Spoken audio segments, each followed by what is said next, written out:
Test, test.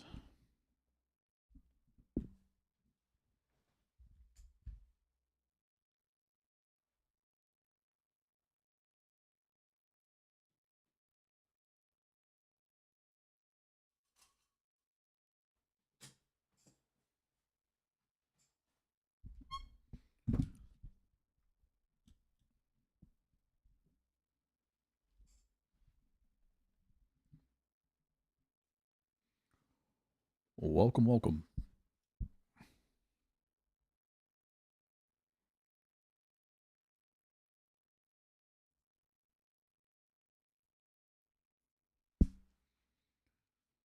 Getting warmed up for the games.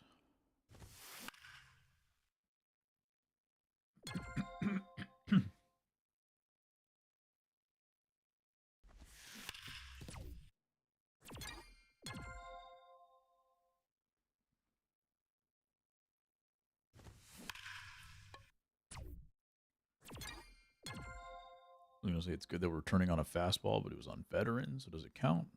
I'll say yes, because veterans is the hardest difficulty in the game. Apparently there's also extreme moments. Kind of forgot about that.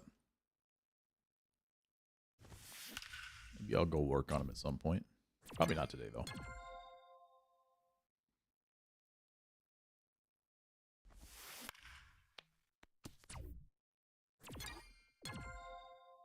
We will be playing ranked.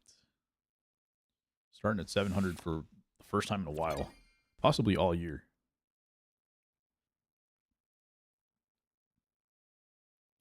That means our competition's also going to be good today.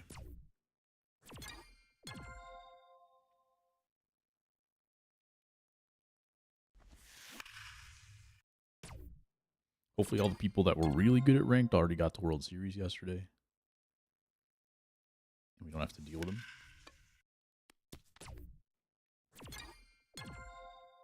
But there's still going to be some good players out there.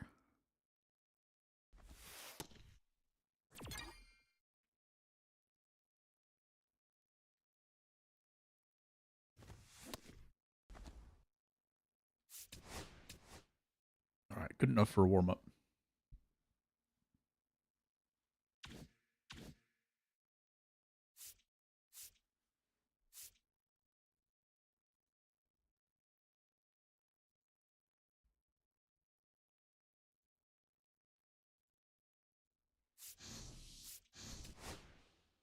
We maybe try out an extreme moment, or at least look at them.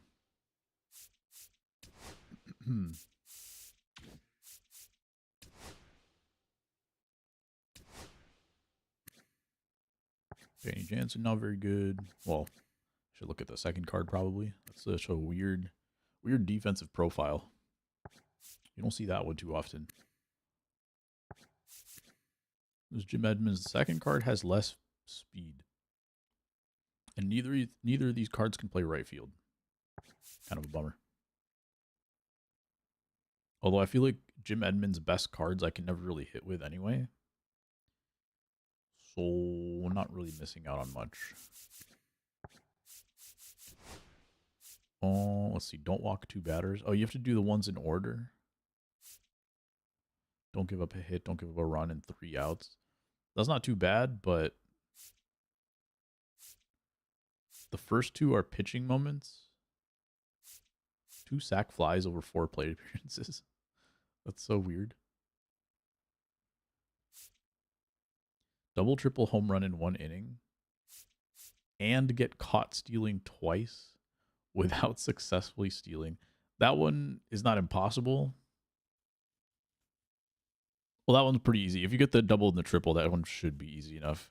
But that does mean you only really get... How does that work? Because you can't make an out as a hitter. You have to make the out as a runner.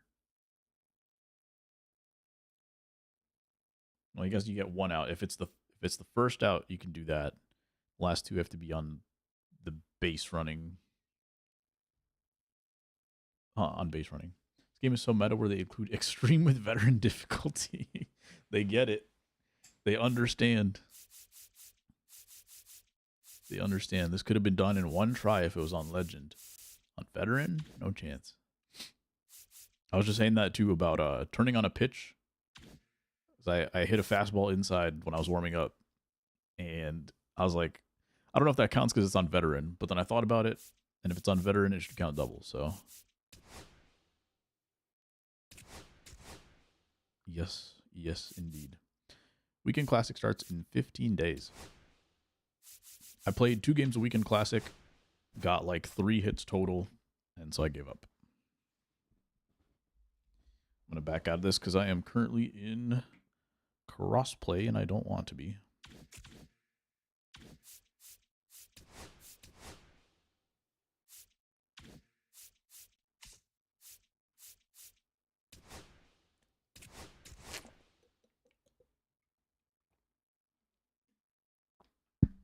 Have you tried those yet, ASG? I was going to, and then the first 2 are pitching moments. And I'm like, I don't really want to get the cards. Like, I don't really care for the cards, and I'm not doing collections, so I don't need the cards. So, yeah, I don't really feel like doing extreme pitching moments. PS4 and the price went up. The price of the game went up. Another Zyn player. The price of Zyns also went up in Illinois because they're part of like nicotine tax or whatever. So instead of just the cigarettes being taxed extra, nicotine is also taxed extra. So I feel like people are just going to be like, well, they're the same price, so I might as well smoke the cigarettes. Oh, the price of the PS5 went up. Yeah, true.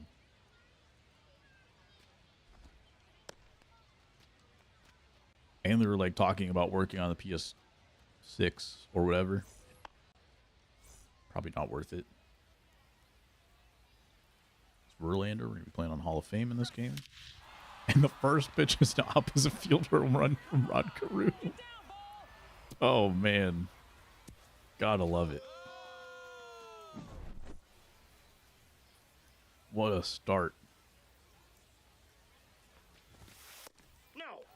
First time I ever heard of where last year's price of a system went up. Yeah. I'm not super surprised just after tariffs. And the fact that, like... 2 balls, 1 strike. Well, I feel like the system sold probably pretty decently.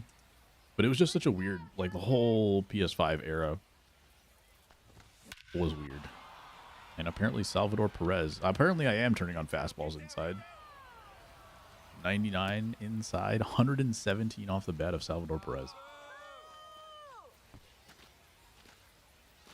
Years after the system was released. Yeah. Yeah, I just think the tariffs have to be most of the reason, right? I took a look at what they posted, but I don't remember if they gave any details. This guy's either taking balls or hitting perfects. He must be cheating.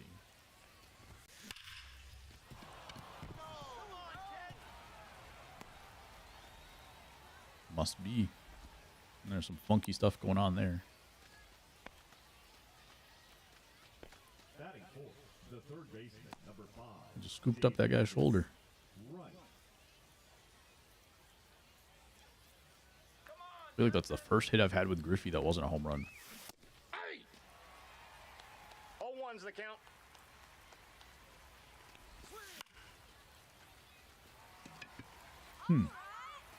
Extra hungry eating that shoulder. Pork shoulder? I have a theory right now. The last 2 times I played this game, it was after I took a nap. I have a theory that 1-0. even though a nap, like, mentally makes me feel better, I have a feeling it just, like, slows me way down. So if I ever nap again, I need to nap and then do, like, exercise and then play the game. 1-1. Otherwise my reaction time is way slow.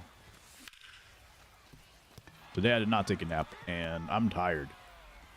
But my reaction time is live, so that's good. Batting 6, the catcher, Jorge Posada. These guys also throw in just either way off the plate or right where I can hit it. Like, they're not throwing They're just throwing stuff on the edges where I can like smash my PCI, basically.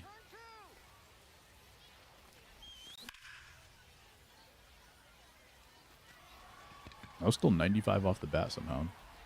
I feel like I can't tag on this because of that lag. I don't know if that's actually like the correct timing. I feel like I might be behind a couple seconds. What up, Cavicom? How you doing, sir? Chase a Headley debut, by the way. Chase Headley.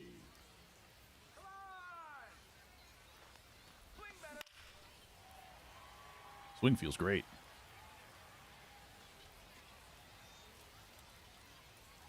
Well, the lag does not. 22 finest vouchers. Nice. I don't know if you saw they revealed the AL Central finest program cards. I don't know if they did more than that, but that was the only post that I saw. 1 ball, 2 strikes.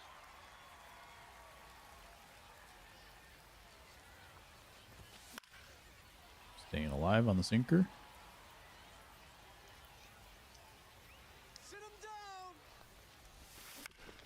And that's going to get him out of the inning. 2 home runs in the inning. A couple more base runners. What to get out of it.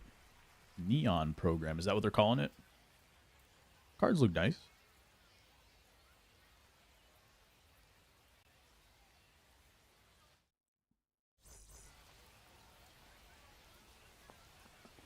I'm sad the White Sox card is a Kyle Teal. And there's already 2 Kyle Teals in the game.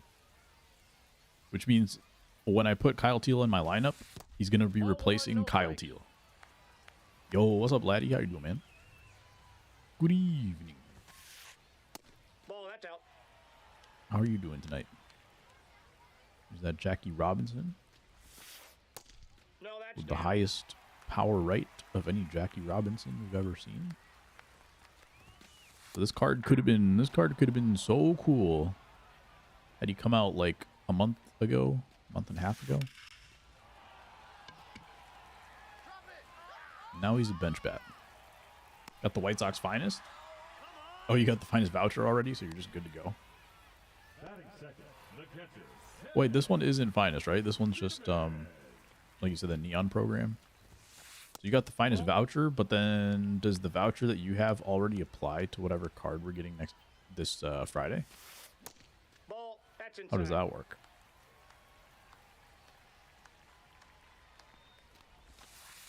Or are there 2 vouchers? One for this one and one for the finest. Let's go, Ted.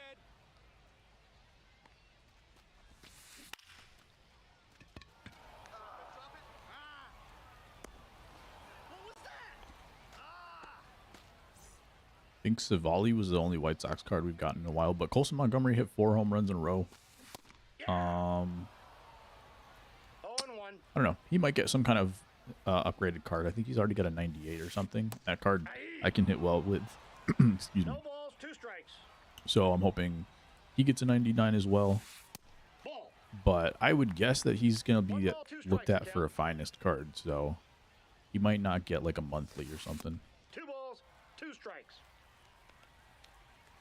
Neon is a completely new program, but it gives XP for My Journey. So is it kind of like the Color Rush situation where it's like kind of on the side, but also gives you the points towards it? Still kind of within Team Affinity.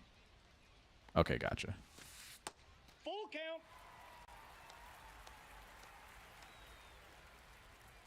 The White Sox will have 1 pitcher and 3 hitters. I wonder what kind of boost they're going to get this time. Leading off for the Cowboys. I wonder if it's going to be more or if it's just going to be different. Because I think last time around, the White Sox at least got like plus 12s. And I'm guessing a lot of teams got less than that because the White Sox were just worse. So it could boost the team more to be a little bit more even with everything else. So I'm wondering, is it going to make the team even better than it was to compete with all the other cards in the game? Or just affect different attributes? Yo, what's up, Kyle? Counts How you doing today? Playing any ranked? We're going to be going for Tatis. We're starting at 700, by the way. It's the first time, like, all year I've started at 700. maybe other than the first season. Well, second Ball season. that's outside. So we're gonna have a chance at Tatis. Started off this game hot. Hey. 2 balls, 1 strike. And the reaction time's feeling good so far. We'll see if it sticks around. Just on ISG that my theory right now, the last 2 times I played this game, I had 0 reaction time, including last stream. But that was right after I had woken up from a nap. And same thing, I played 2 games of Weekend Classic this weekend, and it was after a nap. Is Rod Crew going to hit a second home run in the game? Nope. Not enough power. So yeah. I think when I wake up from a nap, I don't have the reaction time. Today I did not take a nap. So first 2 batters got home runs. Played a little bit, made a dumb decision to try out Perry, and he got shelled. Dang. Yeah, I just saw that program. I was about to warm up with the extreme moments, and then I saw that they were like the first 2 are pitcher moments, and you can't skip around. So I was like, all right, I don't want these cards, so I'm just not going to play this. That's a ball. I was just going to do it for the love of the game. For the love of the game. It was 101 exit velocity, so they just got way under it. Like those moments, didn't even care for the rewards. Yeah, exactly. But you probably are you working on collections and stuff at least? Nope. Ball 1. Complete a program without a PXP grind. True. That's what I like about those. There's been some of those in the monthly program, so I try to play those. 1 ball, 1 strike. Hey, 2. Preparing for whatever comes next. Yeah. I haven't done any of the collections, so I'm not even thinking twice about it. Oh, come on now. I still like my lineup too. When I get the Tatis card, which I probably will use him, he'll replace Adames. And I don't know. My team is like, it doesn't have the top players in the game, but I don't know. Most of them are just dudes I can hit with a reasonable enough defense. Can't even see that guy score. Yeah.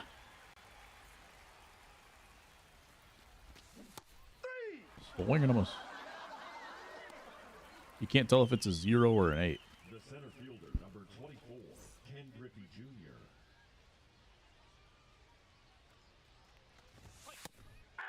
Dot. Although that is the pitch I homered on in the first inning. There we go. Been throwing that pitch a few times, and I know I can hit that pitch if I'm ready for it.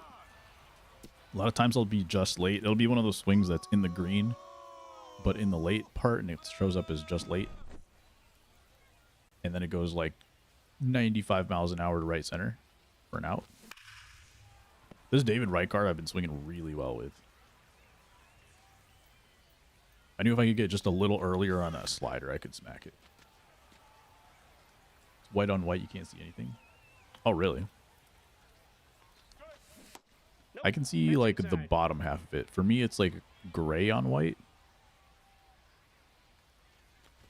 Do any of the other colors like look weird or something? On my screen, it looks normal. What's up, Webb? How you doing, sir? 99 Neon Freddy Galvis. Who says no? No, dude food, you don't count. Rip. Collection cards are even my best hitters. Very mid with Joey. And Ted is great. Just tough lefty-lefty. Gotta do what the 99 JT guy does on Twitter until STSKs with a Galvis. 1 ball, 2 strikes. Is that who they were talking about during the stream last week?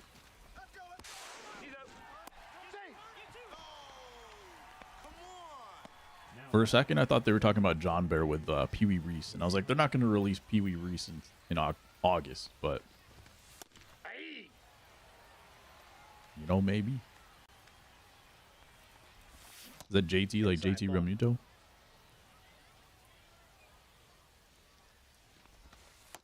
That's ball 2. If Shark Map has 99 cycle Remuto, it's him. Gotcha. Do I ever steal? No. There was a period for 1 month this year where I was doing like that speed cheese team. And so I was trying to learn, number one, how to steal and to see if it was worth it. Got him. There we go. But I couldn't get on base with that team. So then if I wasn't on base, I was like, all right, when I do get on base, I just need to hit a home run or something. And so I never stole at that point either. But because of that 1 month, I have stolen more this year than I have like my whole MLB The Show career. But quite literally, like, I don't even think about stealing when I get on base. Ball one, no It doesn't even strikes. cross my mind. But maybe I should, though. Oh, there you go. That's how you do it. Come on. Let's go. Batting eighth, the center What if, fielder, which if that's the case, he actually just bullied them into it. Counts 1-0. Sounded like it. It sounded like they were gonna do it. After 3 attempts to get rid of the weird audio effect, Come on, come on, come on. it worked. Foul ball.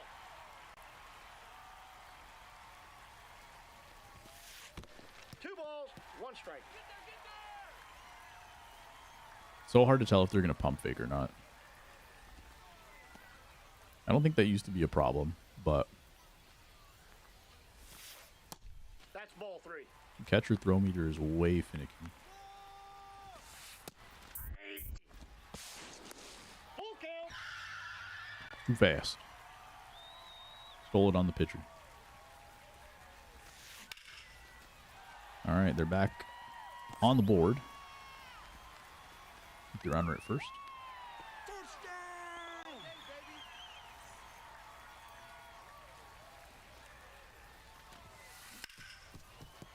Oh, man. Good defender probably would have got that one.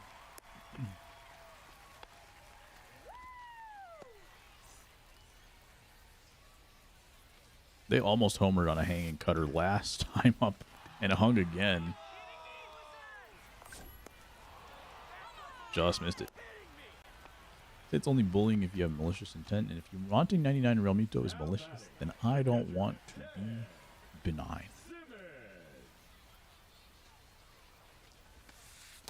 Ball. That's one way to put it. Ball, that's inside. Taken there with Mr. Ted. High sinker, not swinging, and it gets the corner. Ball, Pretty much that's out. exactly where I wanted that pitch. Even though I was aiming to get the zone, I really didn't want to get the zone. But I really thought they would swing at that.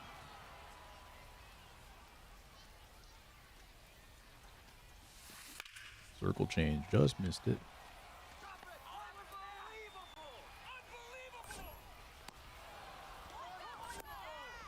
Should be a good play here. Nice. Head on the tag.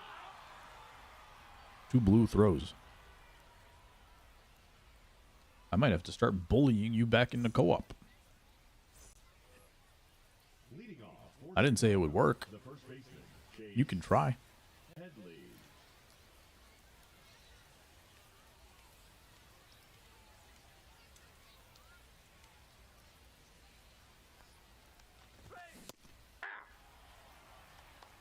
PCI went way up there.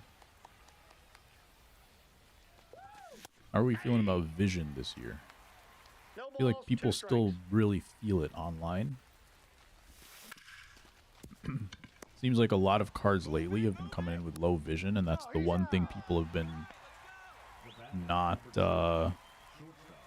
not liking about the new cards. I'm curious if it actually drives the decision to use a card or not. Wednesday are the only times you game all week. Did he go? Why you bully food? What game are you watching, This is the only time, unless there's like Weekend Classic or there's cards that I really want to grind out to have for the next stream. 2. That's the only time I play MLB. 1 ball, 2 strikes. This last week I got to play Overwatch a couple times.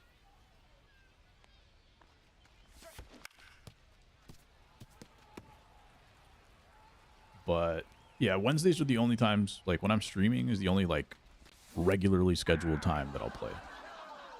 Because like this weekend I got to play Overwatch. Next weekend I'll be able to because it's the long weekend. And my wife will be out of town. That's the big key there. But other than that, like nothing else is scheduled. Like I could go 2-3 weeks without playing anything at all. Outside of Wednesdays. There you go. David Justice gets the hanging curveball. 4 homers in this game have all been perfects. I'm doing good, Webb. Well, what you up to tonight?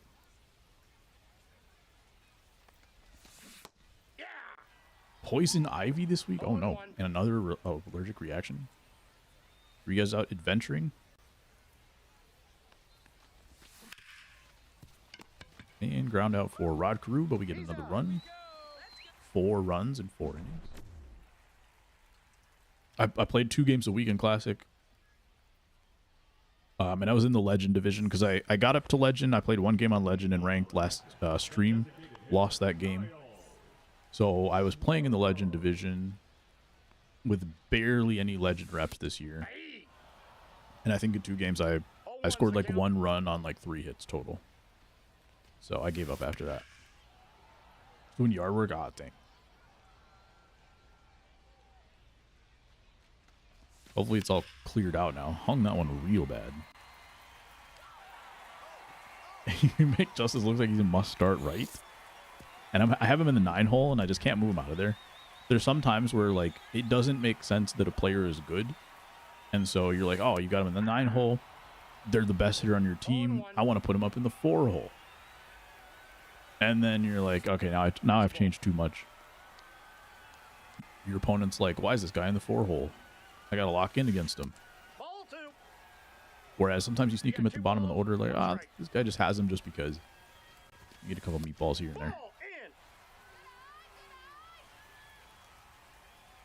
But something about him, like, for me, Justice hits the breaking balls really well. Like, I feel like I can't miss a breaking ball with Justice. I don't know if he has quirks or anything. Like, I've never looked at a quirk in my life, but he just feels like the kind of guy that has, like, a breaking ball quirk. It'd be interesting to look at. Mad hits like I was Rod Carew. Beastie Boys knowing the classics. Bergman's in my 9 hole and he has the best average on my team. There you go. And that's kind of guy, like, you don't want to move him. Nobody expected the 6 hole. I was going to say that next. Unless that's like unless that's another quote. But 6 hole is my number 2 favorite spot to put my favorite hitter. Because they're close enough to the heart of the order where, like, all right, you still got guys that can get on base for you and be productive. But then, like, the opponent feels like, okay, I got through the heart of the lineup, and then you got your sneaky guy in the 6 hole, and they just go crazy. I just remember I had this Nick Castellanos in, what's it called? Online franchise. And it was like a White Sox team that I traded for Nick Castellanos, and he would just go crazy in the 6 hole. I think he led my team in home runs.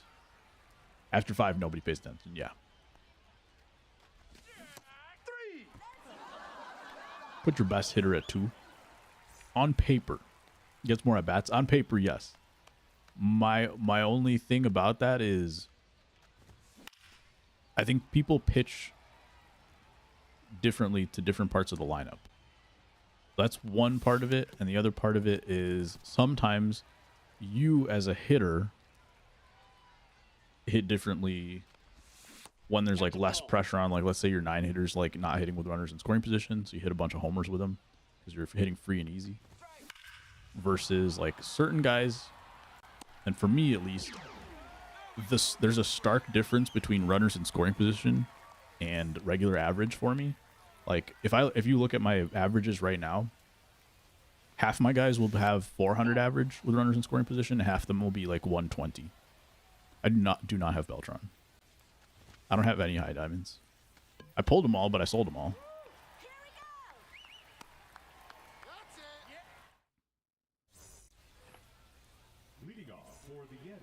But other than that, I agree. I agree that on paper, if you're doing simulations or whatever, you want your best guy in the 2-hole, depending on how the rest of your lineup looks. Still weird to me, people understanding that now. So Schwarber's leading off, right? 2. 1 ball, 2 strikes.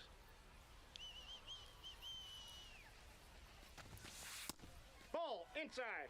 40 parentheses. 40 99s in the collection. Dang. I wonder how many I have. My guess would be. Center fielder number 16. Is everyone in my starting lineup a 99? I think so. I'm gonna guess I have 25.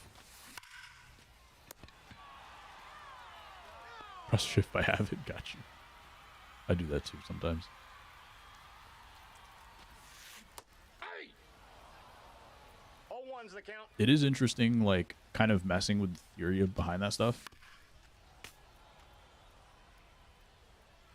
One example for me right now that's coming to mind of, like, on paper it should be one way, like based on the numbers, and how it plays out is different.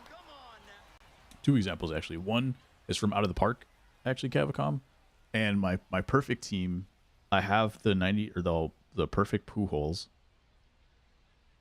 It's a baseball reference card, but it's like his rookie card or something like that. And I have that card, and he bats like 230 for me. And so by the end of the season, I have him batting in like the 6-hole or the 9-hole or something. And this is like 10 seasons in a row. But he will still have like the most RBIs on my team, batting 230, and I'll have like multiple guys batting 290 or something. And I feel like those guys should be driving in the runs. They're hitting 4th. They're hitting 290. But they're not driving in the runs that Pujols drives in. Batting in the 6-hole with guys with lower on-base percentages ahead of him. And he's batting low. But just the kind of guy that just for some reason, with runners in scoring position, he just gets the hits. Now, I'm sure that stat shows up on like the desktop game, but actually it's not easily visible. I could probably search for it, but it's not easily visible in the mobile version.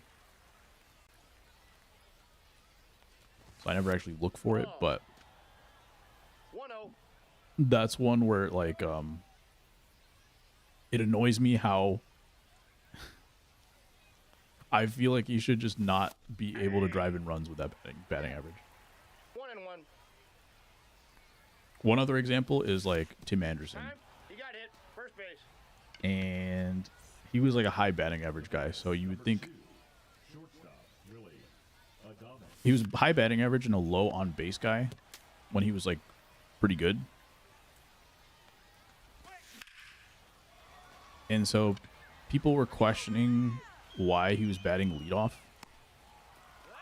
because he would bat like 330 or something like that. His batting average was somewhere around there. And they're like, well, why don't you put him in the 3-hole, let him drive in runs for the guys to get on base? That was a pretty good timing swing. I don't know how that was just late. That was like right down the middle of the green, by the way. But his big thing was his batting average with runners in scoring position was like 100. And with bases empty, it was like 390.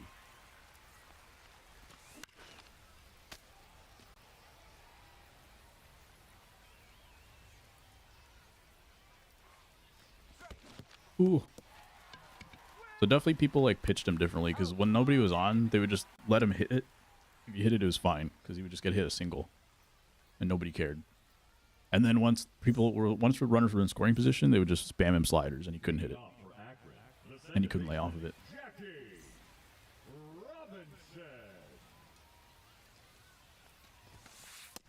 Inside, ball 1. Just a couple funky examples. Larry Garcia was like that too.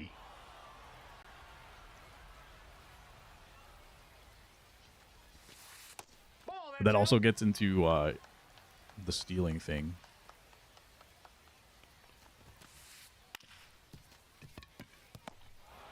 think Chandler Simpson's a good example of it. Someone was posting about how he's like not good because he's got a it was like a 650 OPS or something like that. Because he would get singles, he would get on base, but his slugging was so low. It was like the same as his on base or his average or something. But because he stole so much, it was like his slugging was like basically 100 or 200 points higher. If you were to factor in the stolen bases like part of his total bases.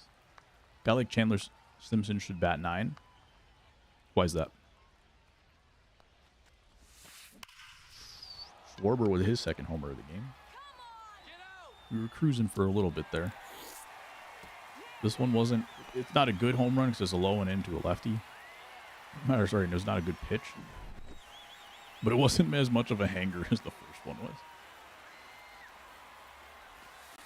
Aye. 0-1's the count. Ball 1. If he gets on base, the top of the order will bat him in. Ball 1 strike.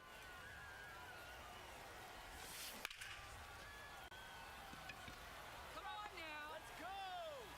Yeah, it just depends on like what his on base is. In my opinion. If his on base is like 380, I would definitely put him lead off. But I don't know what his numbers are. His on base like 300 or something? End up at third every time? Yeah. Now pitching. All rolled in. Chapman. You want to get real funky with it, you hit him like 7th or 8th. And then you just have the 9-hole hitter bat, like bunt him in every time. Not that I'm an advocate for sacrifice bunts, except for dudes who bat like 200. Sometimes I'm okay with it. Just don't tell Tony La Russa.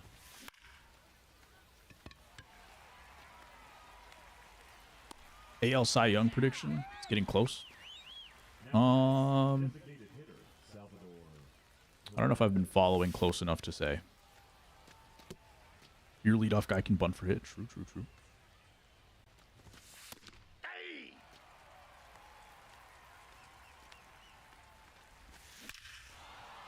There you go. Salvador Perez against the lefty.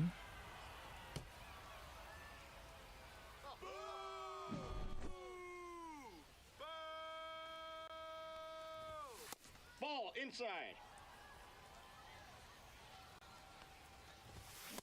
I had that, was it April Fool's or future legend, Chandler Simpson, for a little bit. He was good for me for a while. Aye. I think he was the last silver on my team. 2-2 the count.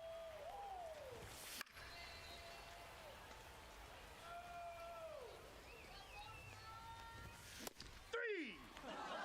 Eventually blows the fastball by me. Now batting. Let me see who's at the top of the AL. Right. Let's go leaders. Aye. Caballero leads the league in stolen Off the bases. plate, ball 1. Fun fact. Yeah. 1 ball, 2 strikes.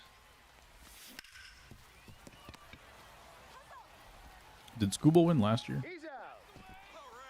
There's 5 guys under 3 ERA in the AL. Boston has 2 guys in the top 6. Hey. AL prediction to make the World 0-1. Series. Good swing. Probably should take him out now. I feel like the AL East has been back and forth all year. Everyone like surging at different times. Tigers have been pretty consistent, but they do have to play the AL Central. Man, I don't know if I have a favorite. What's up, J-Rob? Remember the movie Angels in the Outfield? I do remember it existing, but I don't know if I ever watched the whole thing. Hey, you got this. Not gonna lie to you.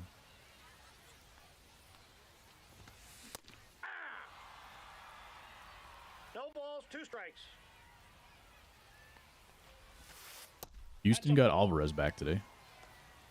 Joseph Gordon-Levitt was the kid? Really? That's ball 2. Wait for your pitch now. 2 balls, 2 strikes. Yeah, I mean, I remember We got the a full movie count. existing.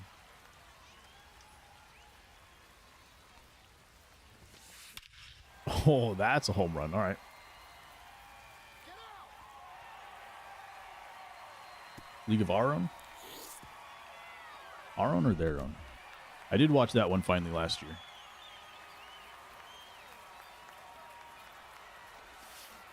Aye.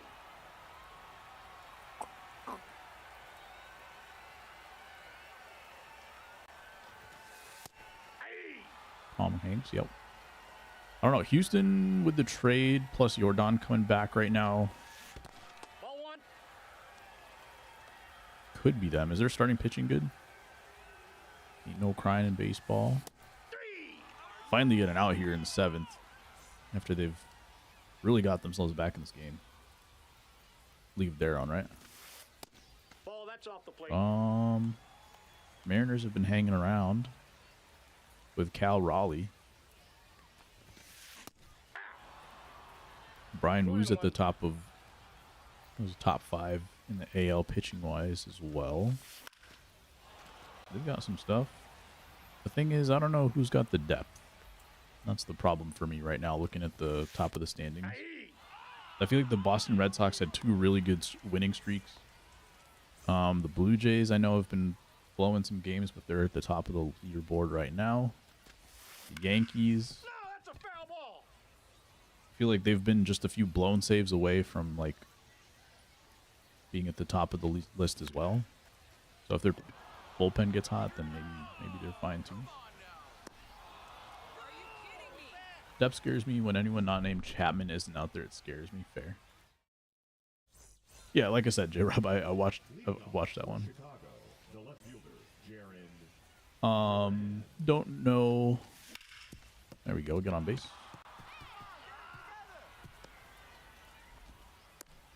I feel like the NL should win, whoever it is. Yeah, I feel like the Padres plus the Brewers plus if the Dodgers make it in, then they'll be hot. Ball, that's outside. No, he's safe. Have some playoff experience to work with. Yeah.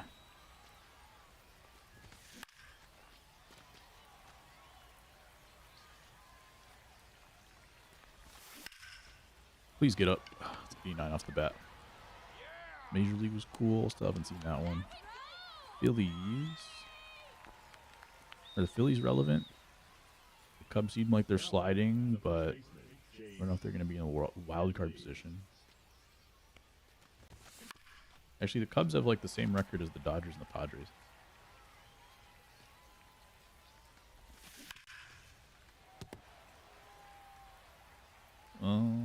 Brewers got to prove it this postseason. Yeah, they relied heavily on a big winning streak, right? 1 ball, But 2 strikes to you know, count. Andrew Vaughn, of course, the catalyst for that. Best player in the league. Wild thing, yes sir. 3. Did I miss that? There's that vision coming into play. I hate those swings, man. Why does my swing path show up over there? I don't understand. Because my timing was actually like not bad. It says too early, but the ball is there. Like, it doesn't make any sense. Ball, that's inside.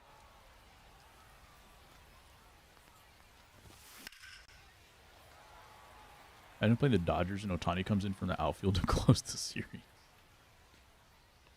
That'd be devastating. Nope, inside. Ball 2. Is he like opening games right now? Is that what they're doing with him? Ball 3.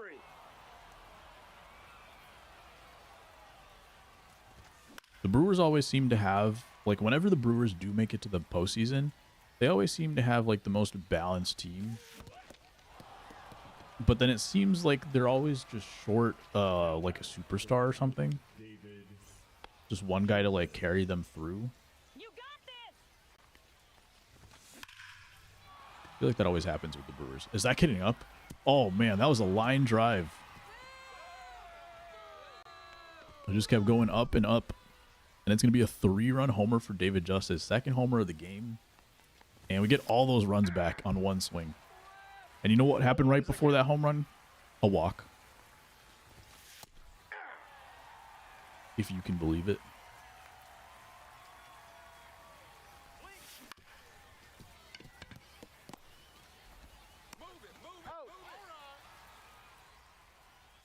All right, 9-5, going into the 9th, bottom of the 8th, sorry.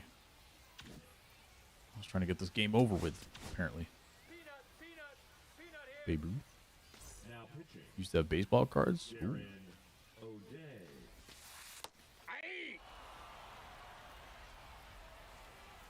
Did you get any with like autographs and stuff? The Jays win a series, then ownership will extend the front office. Don't you hate when that happens? When your team wins despite somebody, and they're like, "Oh yeah, that's the reason why we won." No, gotcha. Where do you usually get the cards from? That's how I felt about the Cubs World Series. Ball 2. On one hand, like I think Madden is a good like manager for young teams that don't have that haven't proven anything. I feel like he's a good guy for that. But he also made some like crazy decisions in the 0-1. World Series that almost blew it for them. 2. Cards in the 90s. No Okay, balls, gotcha. 2 I need to accept I'm old. I feel that. 3. Leading off. Otani came in and he faced Trout again recently, didn't he? Struck him out again or something. Hitter Salvador Perez. Now pitching. About Pogs, like play the game? I don't think so. I assume that's a different kind of Pog. 0-2. 3. In the zone for strike 3.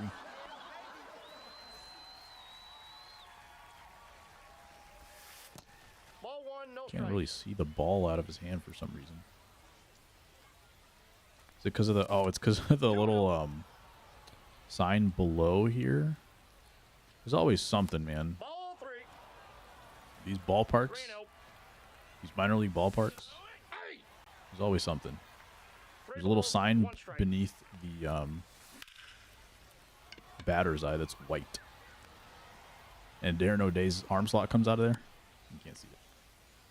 Anything longer than a 3 in extension, and I'll give up on the Jays. Number 5, David Wright. What's your main dislike about him? 0-1's the count. As someone who hates my front office, I can agree with you. Well, because it's too early to say anything about Chris Getz, but at least like the ownership, I should say. That's what I was really thinking of. But I forgot to mention this last week when I was streaming. I watched or I listened to a podcast where Rick Hahn, the previous GM of the White Sox, was talking to. It was a podcast with like the hosts were 2 other previous GMs. I think they were GMs for the Twins or something. Just missed that with Duran, just barely. All day, baby. And Rick Hahn was on there, and he was talking with the GM, so he's pretty comfortable. He was like respects them because they were, you know, his peers basically. And he was asked about like how he got his like last season with the White Sox basically, and how all that happened. And I know we've talked about here. I've mentioned that, you know, I thought that Tony La Russa was something that like Jerry Reinsdorf went over Rick Hahn's head because he sounded like he wanted to get AJ Hinch, all this kind of stuff. Where like another homer for Bellinger. I really felt like Jerry was sabotaging Rick Hahn, and that was kind of the sentiment from like most White Sox fans who were seemingly clued in. But the way Rick Hahn talked about it was like he was very grateful to Rick for Jerry Reinsdorf And he basically said that he told Jerry Reinsdorf that if the rebuild fails, he has to fire him, and that Jerry Reinsdorf didn't want to fire him. And everything was just like, he was like really like grateful to Reinsdorf for everything. And the sentiment, right, like from the White Sox fans, is that Reinsdorf actually like sabotaged him, like I said. And then also like when he was being fired, like I don't remember exactly what happened, but people were saying that they felt as though that Rick Hahn couldn't get another job because of the way that Jerry Reinsdorf did things. So it was really strange to hear that. I thought we were about to get some dirt on what happened, but it was literally just Rick Hahn was like, oh man, like he seemed like he had a lot of imposter syndrome. And that he's like, oh, it felt like he thought that he got away with it for a long time. So it was really strange to hear. It didn't line up with anything that I believed. And I'm still not sure if I believe it. Like what the truth is. Not that I don't believe it, but like I don't know if he really was like feeling imposter syndrome or if he's like covering for Jerry Reinsdorf in order for him to get another job. Because I feel like if he trashes Reinsdorf, then he would just not be able to get another job. So I don't know. Don't know. Is this card good? Jim Cott, Riley, Ben Rice, bunch of ballin' packs. Former owner of the Marlins, and I never thought about how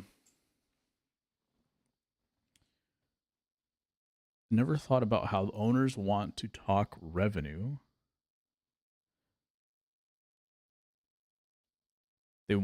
How owners want to talk revenue, but they don't buy a team for revenue. They buy a team to sell the team for way more than they bought it for. Interesting. You get mad with that regular voice? You always sound calm? No, not really. Only time I ever raise my voice is if someone raises their voice at me. I don't have patience for that, but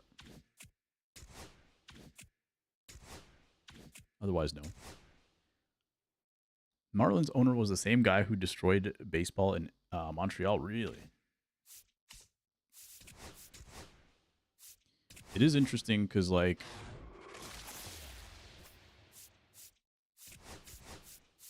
you have some owners who are, like, owning multiple teams in, like, multiple sports, and sometimes you wonder if they're, like, funneling the money from one side to the other. That's another issue with Reinsdorf, is people wonder, like, does he make money from one team, like the Bulls, in order to, like, pay for his other team? Stuff like that. He's blown up. He like blew up the Jordan Bulls back in the day, all that kind of stuff. So yeah, you wonder what's happening in the meantime while they're just waiting to sell those teams. That also in an era right now where everything is just private equity. All of the like companies, well, I don't want to say all, but like so many companies get bought up to get gutted. And then you're just like, after a few years, the company just disappears. They get absorbed. The company that bought them takes all their resources.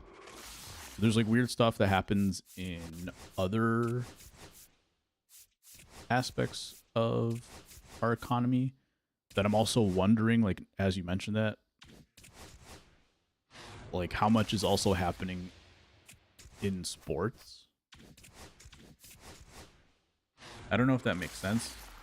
If that's a coherent thought that I just said out loud, but it kind of made sense in my head at least. They aren't funneling money, they are leveraging the value of assets for bank loans to buy super yachts. Yeah, that's definitely true. They're really not really buying anything, they're just borrowing. They don't need to buy anything. Everything's on debt. Samson sucked in Survivor.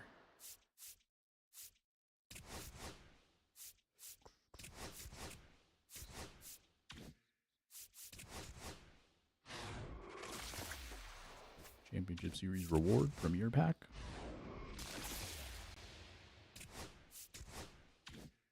don't even know if this new Threads pack is the one to get. So here we go. Soroka.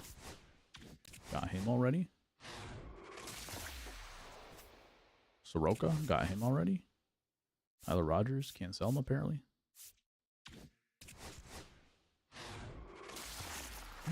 My Soroka.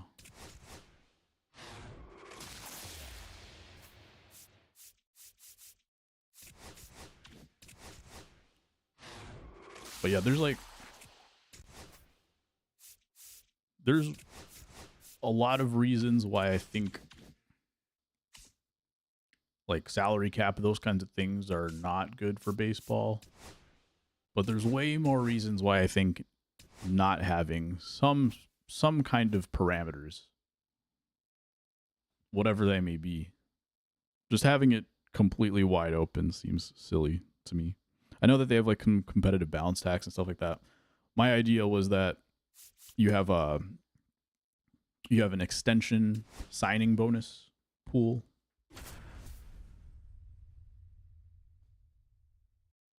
So that if you go over your number, other teams in your division get a cut of the signing bonus pool, and they have to use it that year. So they can't use it to get free agents. They can't do it for anything other than extending players that they already have. So that allows like teams like the Athletics who want to keep, who you know can draft well, develop well, and they're never really going to spend. They at least can keep the players that they've drafted and developed. And it doesn't feel as bad for other teams necessarily. That it's not just like, oh, this team's getting free agents because they have someone in their division that pays a lot of money.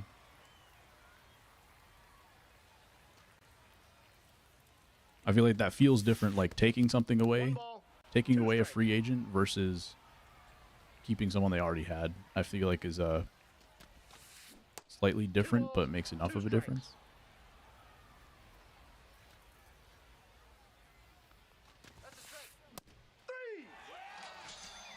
Now a salary cap, luxury tax, and no floor. The luxury tax is weird though. I forget exactly how it works. But there's something about the consequences of it that's like, it goes towards like the retirement fund or something like that of the players. There's something about it where like it doesn't get distributed in a way that you feel like it should be, if that makes sense. 2 strikes. Yeah, I should say it doesn't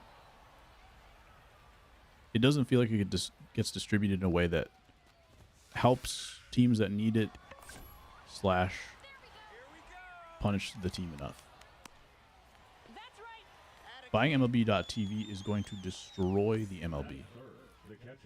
I don't know the implications of how that worked.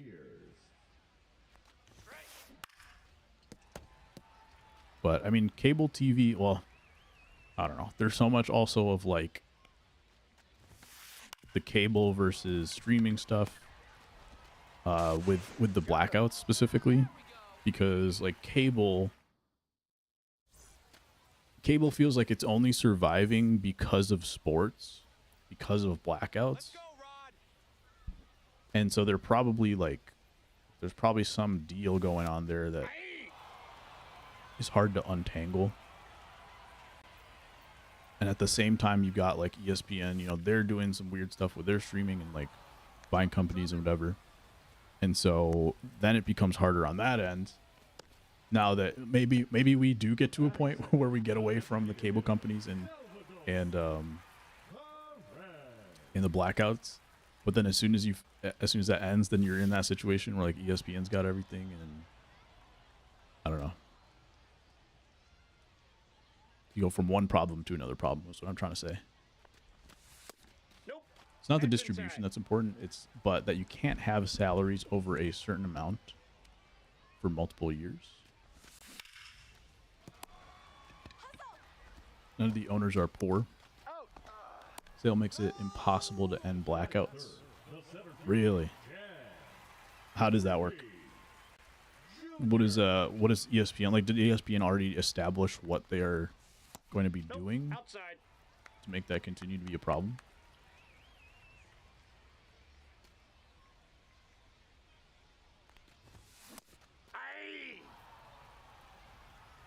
None of the owners are poor, which is why I'm not opposed to like a floor.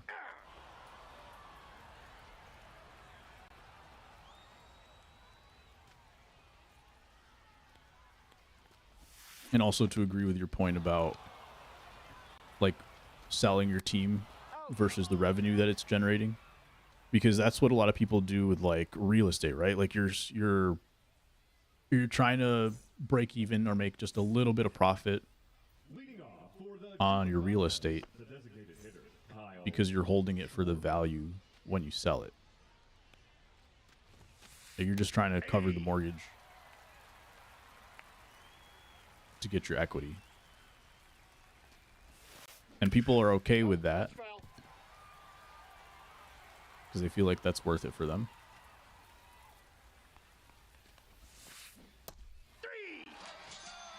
And so in theory, it should be similar enough if you're getting into baseball or buying a team that you're okay with that too. Inside ball. So that makes it possible. The games will be available on ESPN Plus.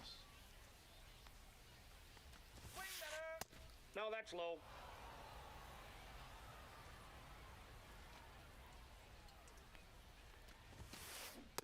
What about blackouts? 2-1.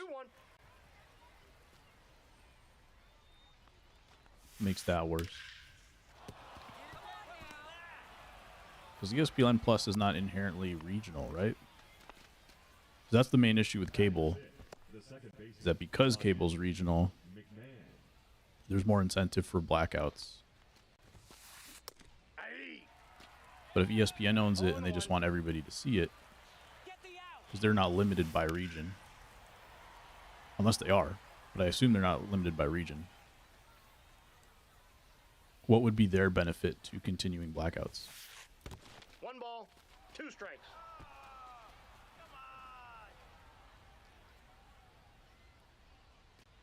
Make the play. Got him. Oh, good quick throw from Salvador Perez. Or Chase Headley, I think, at first now. Because I had Perez on a couple plays like that. Perez could not get rid of the baseball. I think the Headley move over there now is working for me.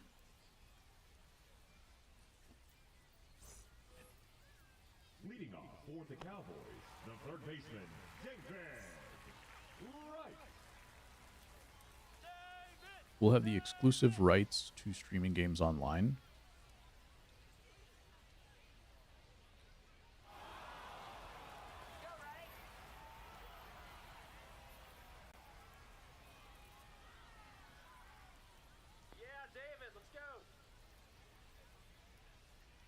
They're still not limited by region. I'm just trying to like, what is their incentive to having blackouts? You got this. Well, like obviously that means they will. That definitely means that other streaming service, like you will have to get ESPN Plus or ESPN. That for sure. Like you won't be able to find it anywhere else. I agree with that 100%. But at least like specifically blackouts of 1 ball. being in your city and not being able to watch your own game is what I was trying to get at with that. Ball inside. So I'm hoping that part is over, at least. ESPN suckered themselves into WWE. They will regret that price tag. What happened there? What's the drawback? Is it the fact, are they gonna like get stuck in a pay-per-view model that's like dying, I assume? Actually, I have no idea. I have no idea how pay-per-view is doing. I just assume it would be dying with like how easy it is to pirate stuff and stream stuff, but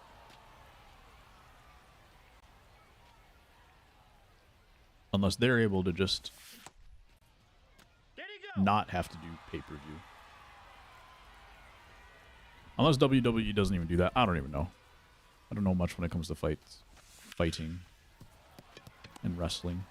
Get there. He's out. They paid a lot. I think they think more people will buy their channel for WWE than I think actually will. Gotcha. Hey. 0-1. Off the plate, ball 1. Is your reasoning also just because of pirating and streaming, Offense off or the plate, other reasons? Ball 2. Netflix ratings, but people already have Netflix. True. 2-2 the count.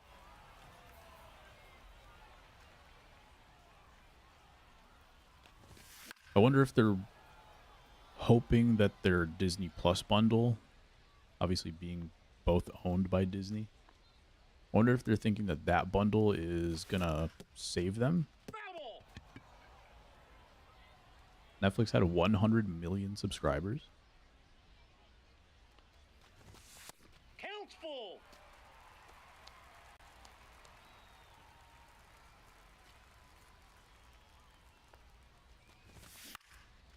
Just late on that one. Let me think about what I would do myself. If ESPN had no blackouts, they have every single game for every MLB team. Leading off for Venezuela, the shortstop, Would I buy it? Rollins. And let me not put it in a vacuum. I won't say would I buy it just to watch the White Sox, because it's not just the White Sox. They have many other things going on. Let me say, in reality, is it a tipping point for me to buy it? They can't have every game. Yes, isn't going to give up Yankees rights. They might be required on blackouts. That very well could be true. Yeah, there's a lot of details that we're just kind of speculating about.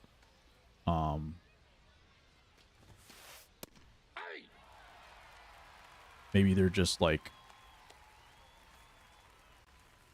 maybe I should look it up so I can understand a little bit, but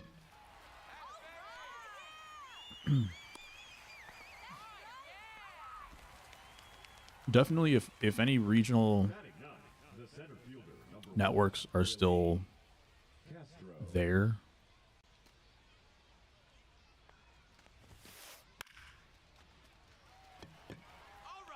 with TV deals, then for sure there's still gonna be blackouts. They have to black out regional games that are covered by other TV contracts. Yeah, definitely. The way I was reading it, and this was more of like in theory what would happen, because I don't know the details. The way I was reading it was they have exclusive rights and nobody else has TV deals, which is obviously not what's happening, but 0-1's the count. just for the sake of the conversation.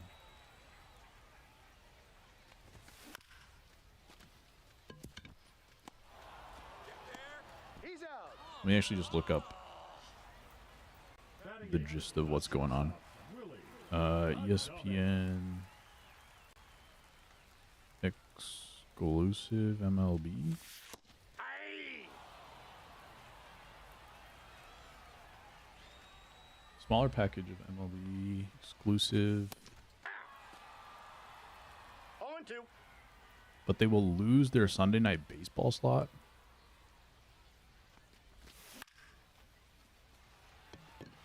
You gotta be kidding me.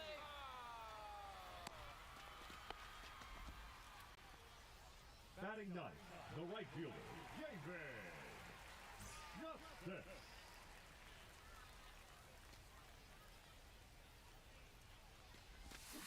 Hey. Agreement for network to sell all out-of-market and some in-game market games.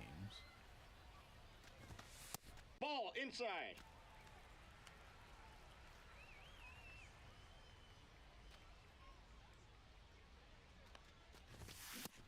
What does it mean by sell? What does it One mean ball, for two ESPN to strikes. sell a game? Is it just a second broadcast? Get on your horse. He's out.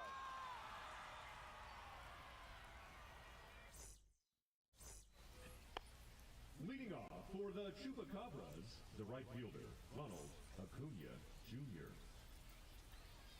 The way I'm reading the beginning of this article, That's a ball.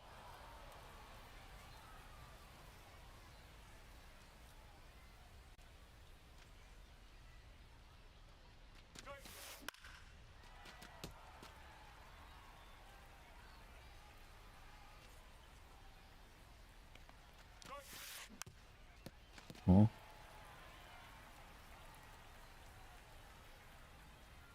okay, under the framework of an agreement between MLB and ESPN, ESPN would have MLB.TV as part of its direct-to-consumer offering. It's not fully clear.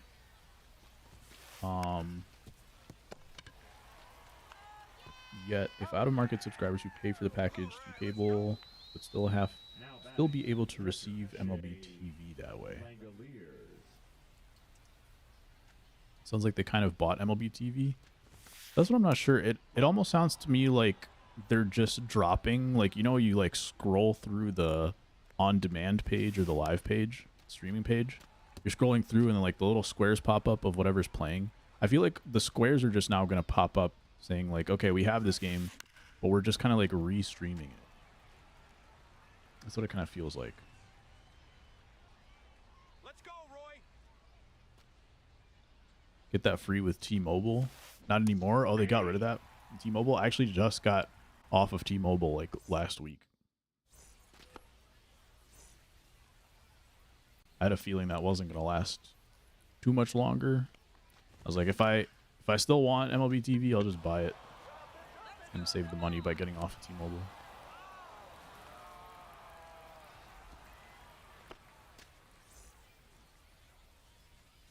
Full rights to in and out of market games for 5 teams: Guardians, Padres, Twins, Diamondbacks, Rockies. So 0-1's the count.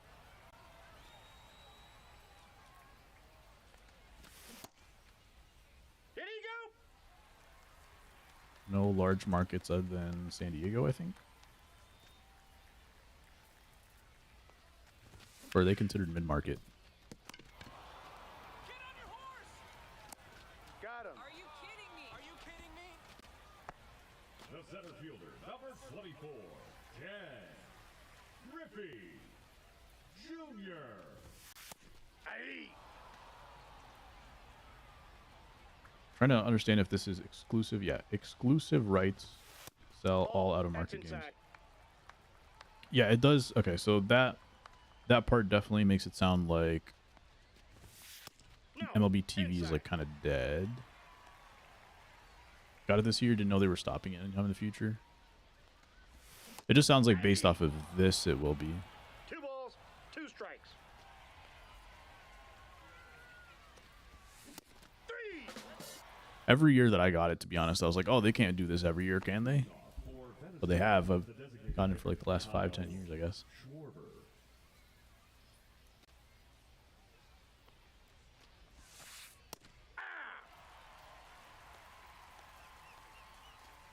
I guess I got to lock in this game too.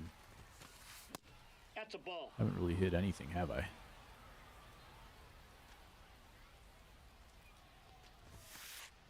Aye. 2. Yeah, it kind of sounds like they're killing MLB TV. Letting ESPN handle all that. 2-2 the count. Probably.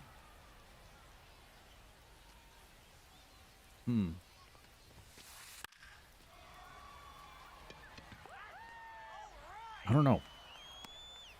Because that's the only thing, like, that they were selling, right? Do people even really watch, like, out-of-market games that much in MLB? David Wright.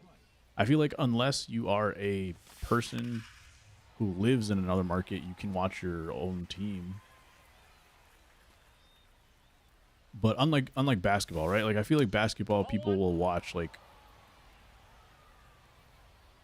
the Wednesday night game or whatever, no matter who's playing. Like, people want to watch NBA. You a lot more as like a league fan than MLB does, I think. I feel like a lot more people in MLB are just like homers. Like me.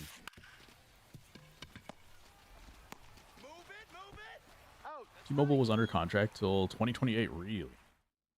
So maybe that will transfer to ESPN. Who knows?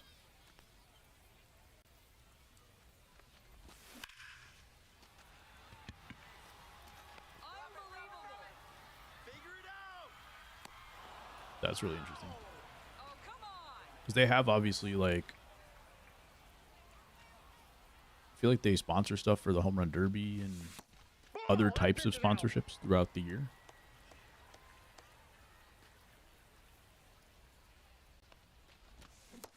I wonder how that'll go. 1-1. Hey, 2. 1 ball, 2 strikes. Ball, that's in. It was the same pitches every time. Sinker low when it went in off the plate, and the slider right here for a strike. The count is full.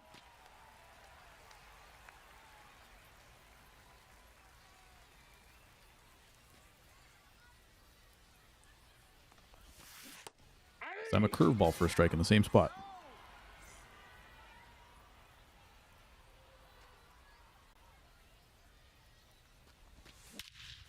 There we go.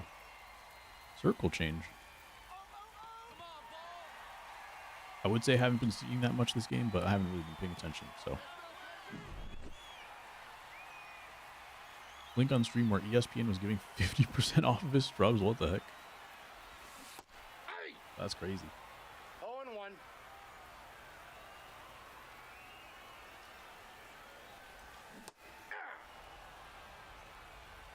0-2 is the count.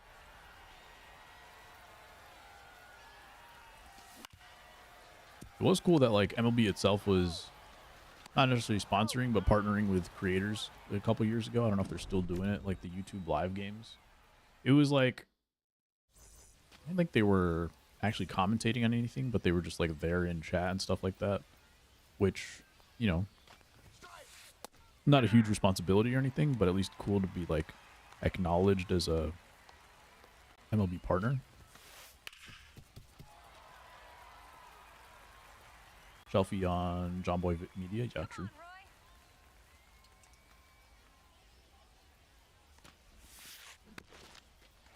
At least John Boy, like, he was, he, like, kind of just started as a content creator, too, and then just kind of built out his media. I feel like Shelfie's actually more of an OG than John Boy is, right? The left fielder, number 23, Michael Harris. But, like, ESPN is like a... Yeah, the lip sync and the Astros video, right? Garbage can video was like his big pop off. But yeah, ESPN's like a whole different level. Like that's crazy to be actually 2 strikes. having something monetary, I guess. Having an actual partnership at that level is pretty crazy.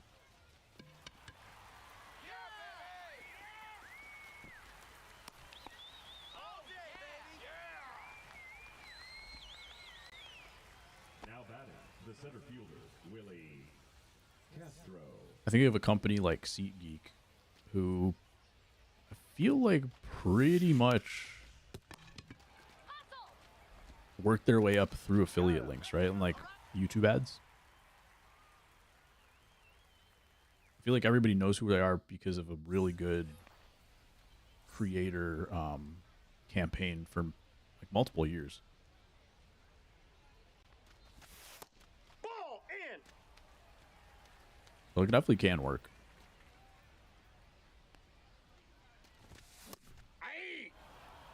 I say that, but then like in the back of my head, I'm also thinking like you never know who's just got like who's actually kind of nepoed or like is actually getting huge investors or some big parent company also in the background.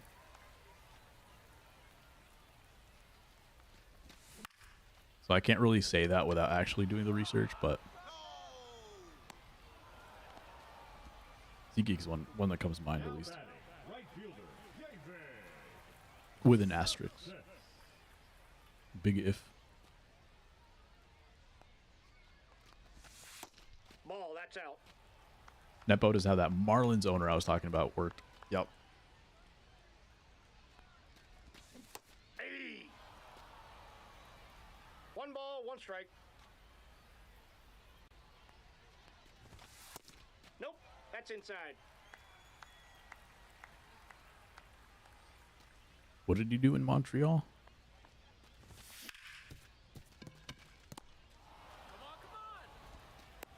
Oh, it was the first time they hung that sinker. And getting it inside off the plate every time. Rod Cruz at 267 now. After, like, last stream, I basically didn't hit anything. Today, he hit his home run on that first pitch, but hasn't really hit since.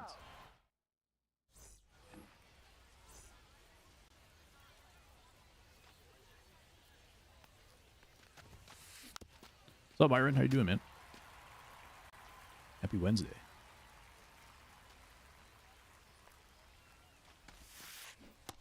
We were just discussing the economics of MLB TV and ESPN, I think, getting exclusive rights to stream them this year or next year or something like that.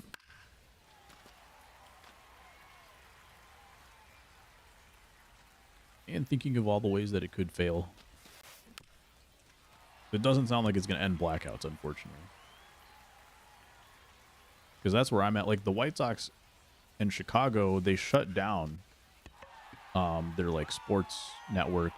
I think it was through NBC, like their NBC Sports Network studio. And then they created, like, their own Chicago sports studio or whatever it's called. With a lot of the same people, but not everybody. And they have their own, like, streaming package and stuff. But I don't want to pay so much just to watch, like, one team or one sport. And so that's where I was getting at with my question earlier about, like, would I buy it? Would I buy the ESPN package? Because I wouldn't buy the White Sox package, and I have not bought the White Sox package. But I'm kind of tempted to buy the ESPN package because I can bundle it with stuff that I kind of already have. And I get probably a lot more for it. Obviously, blackouts are making a moot point. Like, I would never do it if I'm going to get blacked out. And, like, the VPN is kind of, sometimes it works, sometimes it doesn't. But, I think with all the extra stuff, if it was 1-to-1 and neither of them were, you know, I could watch all the games on both, I would probably get the ESPN package. MLB TV, but the blackout suck? Yeah, exactly. Do you watch other games, not including your own favorite team? Who's your favorite team, by the way? Samson was executive VP, and guess who the owner was? His stepfather. Classic. The Rays. Okay, gotcha.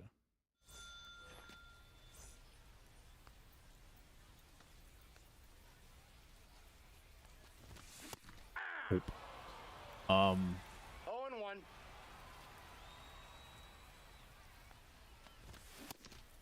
Yeah, No balls, 2 strikes. yeah, I wouldn't buy the ESPN package if there's blackouts, but if there weren't, which maybe that happens in the future, I probably would get it.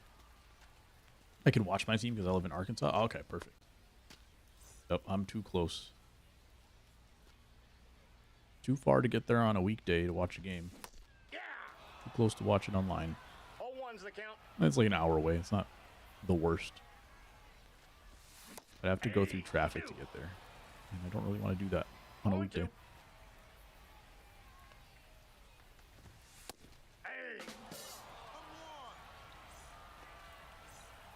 I used to live like across the street from the White Sox. And that was funny because I could see the fireworks when someone hit a home run.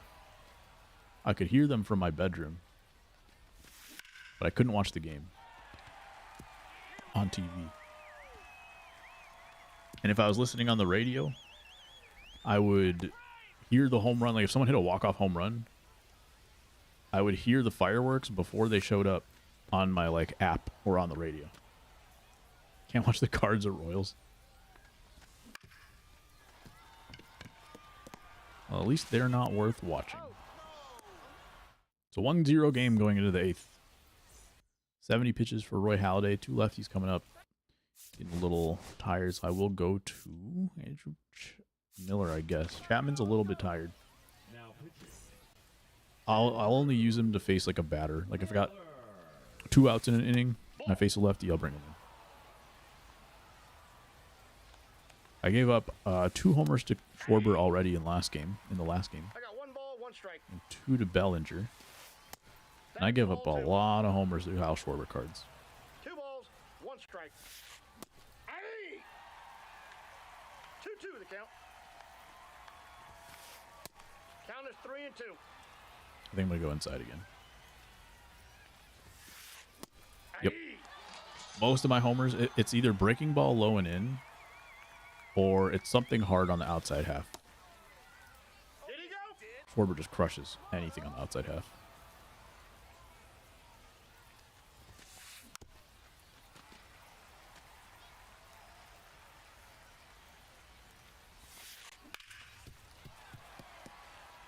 All right.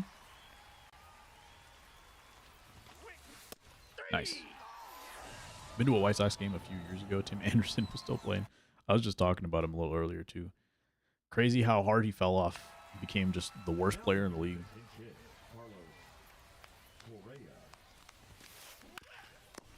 Is this a homemade Nationals jersey, or is this one of their jerseys?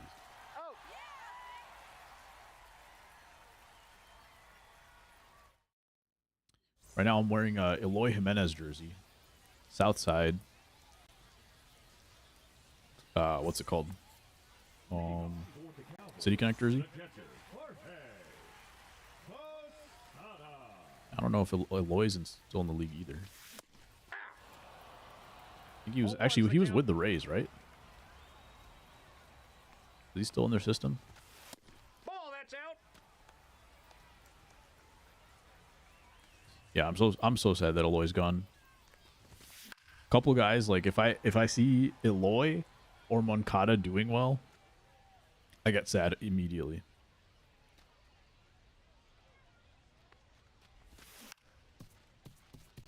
Not that I'm aware of. Rip. Yeah, he was just a guy like he hit the craziest home runs. Whenever the ball came off the bat, you just see that thing flying. It was hit different than any other player that I've seen. I was always like questioning how he hit a specific pitch out. 0-2 is the count.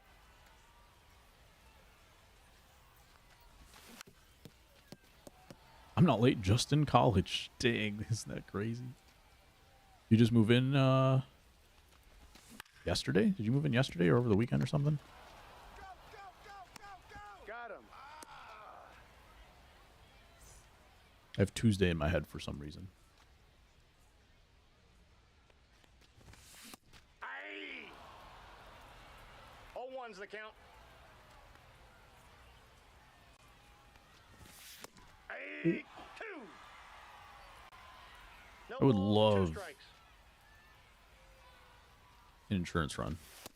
Nope. Ball 1. 1 ball, 2 strikes the count. Thank you. Thank you. I appreciate that. I appreciate it a lot. I feel so respected right now.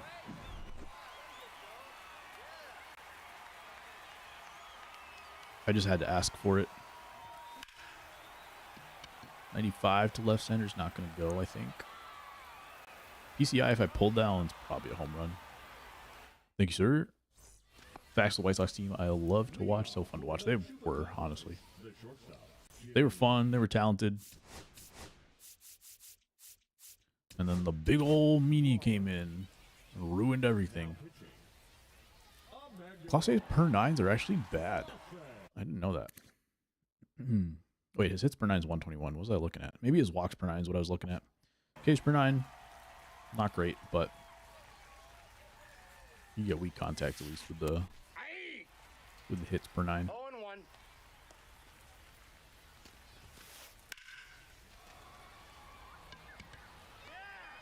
0-1. Rollins flies out to center field to start it.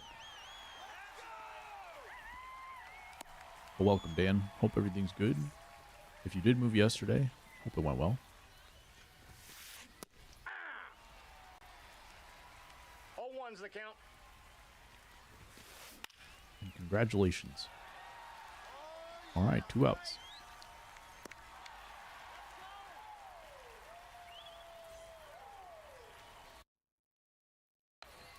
For a second, I was like, wait, this is a 9-hitter coming up? Do I have a no-hitter going on right now? I do not. I've given up 1 hit. Co-op got updated. Time to come out of retirement. What happened? Did they change the way rosters work? Had a lot of orientation stuff. Very boring. Jeez.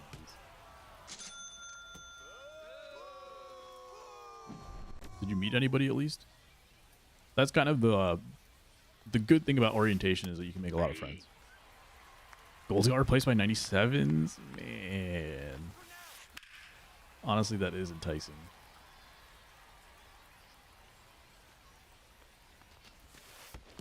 One ball, 2 strikes. This is 97 plus? Dude, finally. What were they waiting for? And a line out to end the game. Still using no control freeze? Correct. I do have like the pro controller, so I get some different hitting profiles, but right now I have nothing changed on my sensitivity, so it's like using a raw controller. No control freaks, no precision rings. We just out here. 29 points on that one. I need 39 more points to get into World Series. Hopefully 2 more wins. Starting to get some color rush cards. A lot of people, but none friend worthy. That's okay. You can be selective, but you gotta meet enough people in order to be selective. So that's good. As long as you're meeting the people, and then making the choice not to be friends with them. That's totally valid. I respect that. It's not bad either. Like once you get into classes and stuff, like you figure out the people that are like in your major, and then I don't know, depending how big your school is, sometimes you end up with the same people in like all your classes. And you get your study group, you get your it won't let me flip it. There we go. Trey Turner.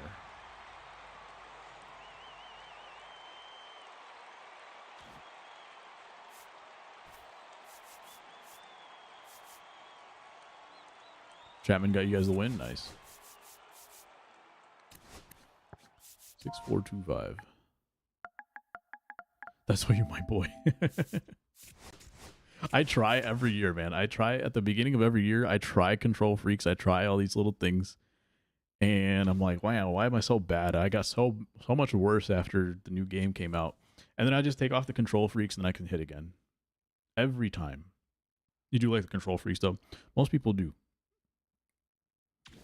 I think even Kyle uses like the precision rings now. He was just me and him for a while. We were the only ones that were not using it. How's your roommate? Are they chill? I went because my roommate went. That's okay. Sometimes that's all you got to do. You just got to hang out with your roommate. Let your roommate make the decisions for a little bit. And then, yeah, some people you'll figure out who you're in class with a bunch. Will work out.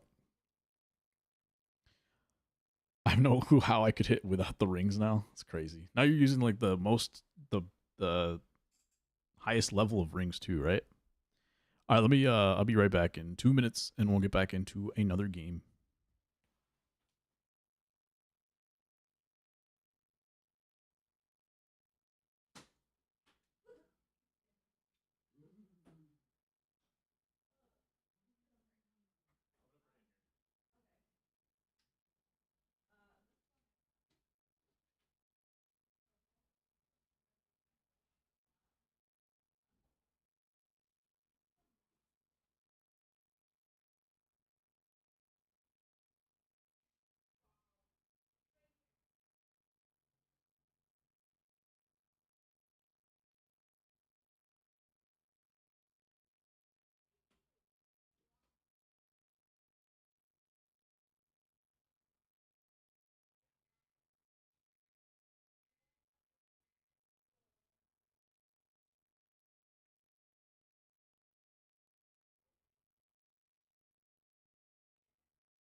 Okay, we back.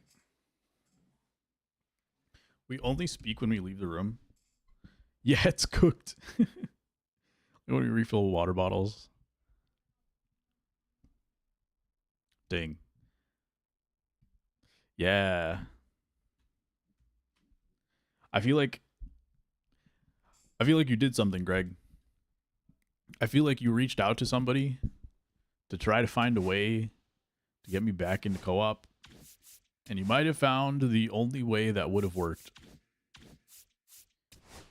We will see. Is this card worth using? I feel like if his hits and Ks were a little bit higher, I would use him. Primary slider. I feel pretty okay about my rotation right now, though. Not anybody crazy, but good enough.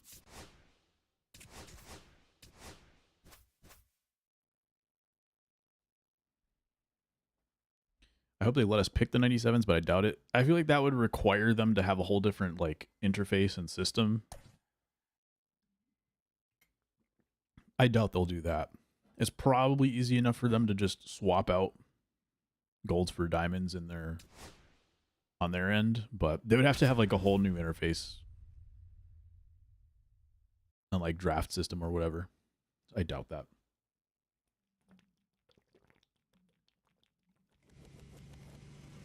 Yo, you made World Series for the first time? Let's go. So many of your strategies always so close. Yo, what changed? What was the final kicker? So I know you've been on this stuff for a while.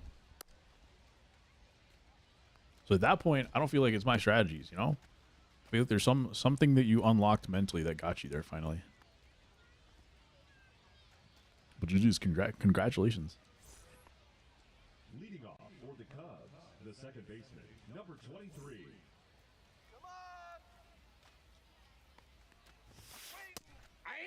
People always ask me, like, not here necessarily, but you know, there's like people at work and whatever. Like we got some younger people at work. And they'll be like, oh, like you play video games, like you and we'll talk about whatever we're playing. And then I always say like, oh, like these days, like I just play like MLB and Overwatch. And then I'm like, oh, Overwatch, like that game's so old, like I mean, I am at the age, I'm getting to the age where like you don't really do new stuff. You don't have the like ability to really lock into new stuff, I should say. You kind of get comfortable with stuff that you just like. But yeah, like Overwatch is one of those things people are always wondering why I'm still playing it. One of the reasons is that like I'm not good enough to stop playing it, or like there's still more that I feel like I can achieve in that game. And so when I do achieve just a little bit more, it feels really good. That's a ball. I don't really get that much in this game because I do feel like I've definitely peaked in this game. Like I don't think I have any more that I can squeeze out of myself to get better at this game.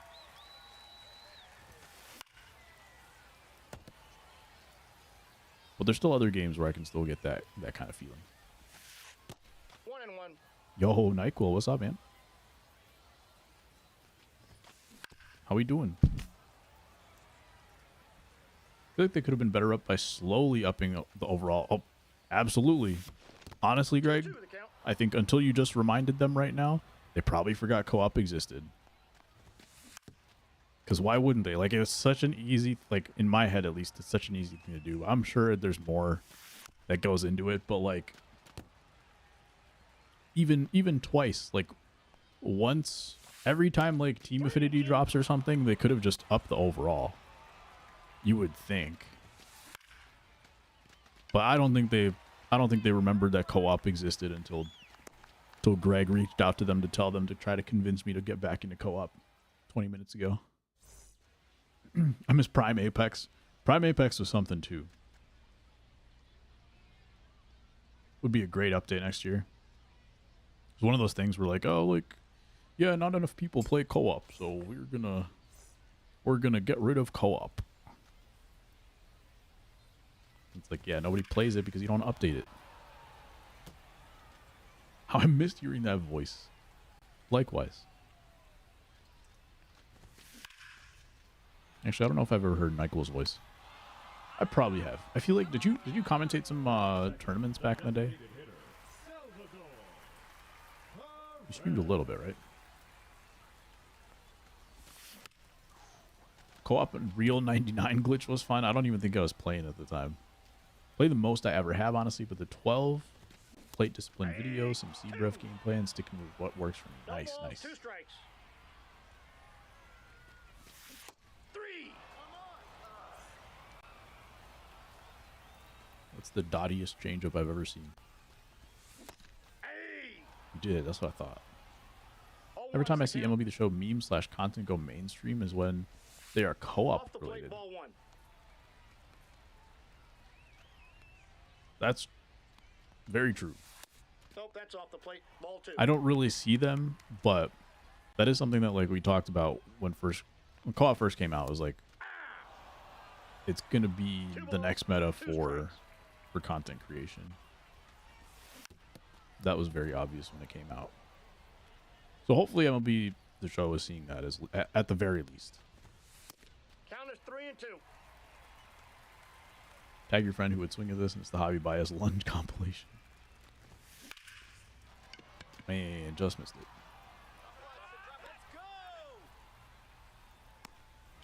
What are you playing these days, Nyquil?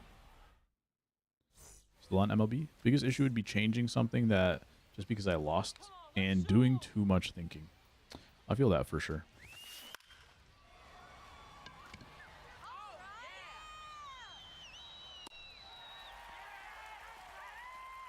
I never know if I'm thinking too much or not enough. On stream, it's like one thing. You can definitely not be thinking enough on stream, like I was last game. And in the previous game, I scored 9 runs. Last game, we were just having a good conversation. I was into the conversation.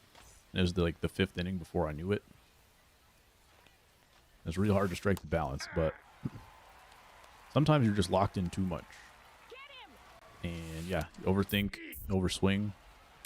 No balls, 2 strikes. Sometimes it just doesn't work. Went feet first. Still got in there. That's a ball. Got the whole Cubs team. Be on 2K Friday. Nice.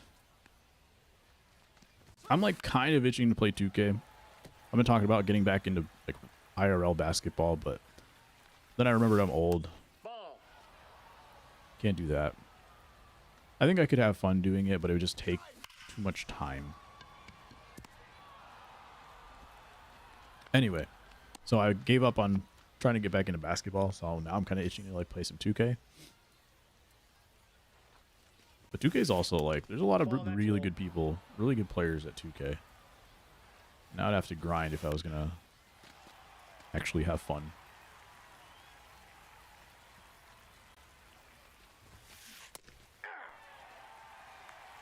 I dare you to hit with retro 2 cam. strikes. 3.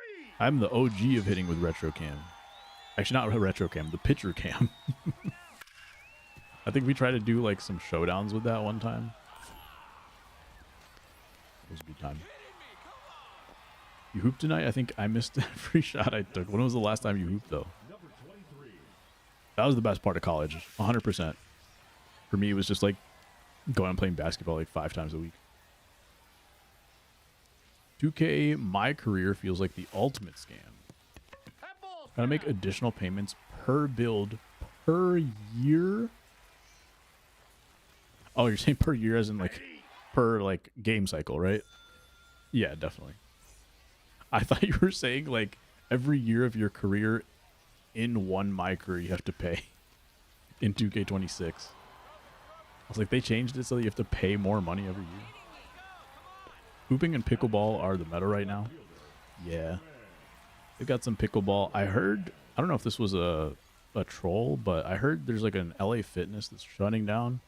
Or sorry, a Lifetime Fitness that's shutting down to become like all pickleball courts or something.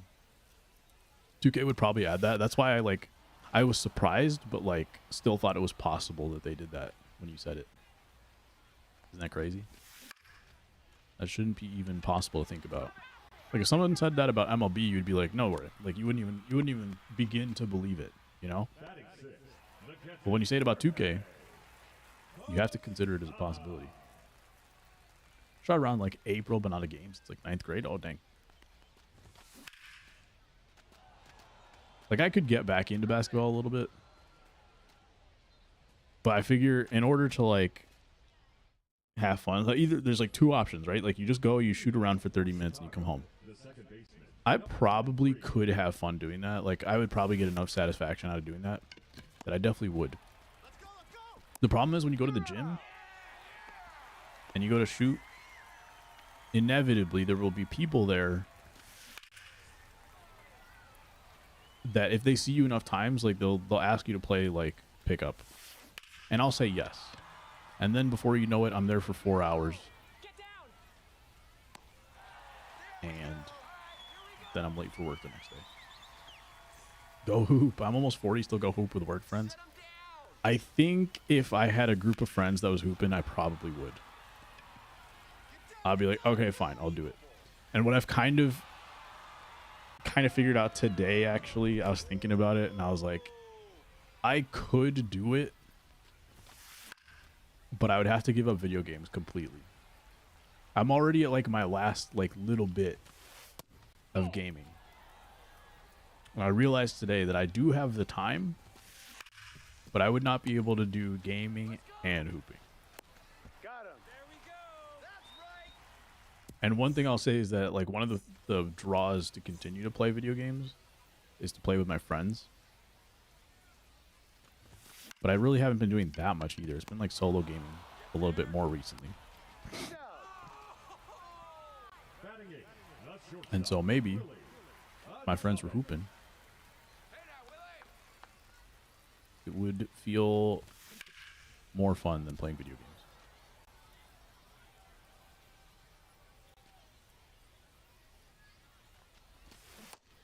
Also, Dan, you said you don't talk to your roommate unless you're like going out to do something. It was kind of like that for me with a couple of my roommates. But it's funny because like we were already friends before college, and then one of them I just hung out with like a month ago to catch up. It was a good time. Y'all sounds good, Myron. Good to see you, man. Man, making World Series with kids, that sounds impossible. That's actually super impressive. Have a good night, dude. Play with your friends, you say? You mean like remove sunglasses that I'm not actually wearing? Co-op? Great point. Unironically, I am like... On the tag, he's out. I am thinking about playing co-op now that they made that change. We'll see. We'll see what happens. Co-op on remote play would go crazy. All one's the count. NHL might get me even though they show almost nothing. One of their marketing points was, look, hey, look, we changed this unchanged cutscene after 5. 1 ball, 2 strikes. Dan the remote play warrior. I think Z, I don't think we were playing co-op. I think we were playing like, what was it called? Viewer games? Yeah, viewer games. How many more games are you running? I'm hoping to get this one in plus one more. That should get me into World Series if I can win both. Yo, Chris with the raid. What's up, man? But yeah, Z would play against me in viewer games. That was pretty funny on crossplay. Not crossplay, remote play. I'm gonna see Durant, but it's actually Ortiz.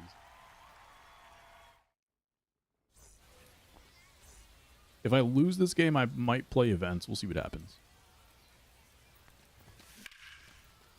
But that was another thing. I actually was about to play events today because they changed how events works.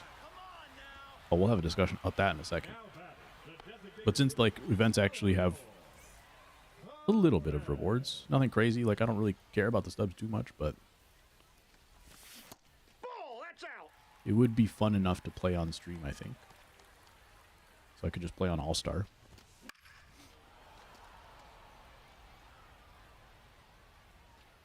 But, I don't know. Co-op could be on the table soon. Bro, if I had a Switch... 2 strikes.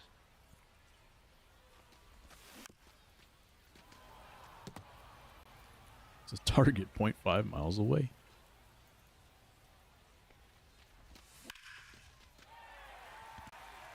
It's 98 to right center field. PCA. He's making that catch, no problem. 85 to 87 diamond to 98 plus new threads, but they'll all sell for like 5K except Leo. Oh, true. Well, honestly, because of how few, like, maybe I can start getting collections or something. I don't know. We'll see what happens. At least they'll get something, you know? Because honestly, you don't even get that much for ranked either. Right now, Tatis is going for like 330, but for most of the year, the ranked cards were like 30K. Nothing crazy. Even the BR cards weren't anything crazy. Here we go. All right, An instant quit or a sweat. True. I played one event game, and I think I lined out like 6 times or something, and lost like 1-0.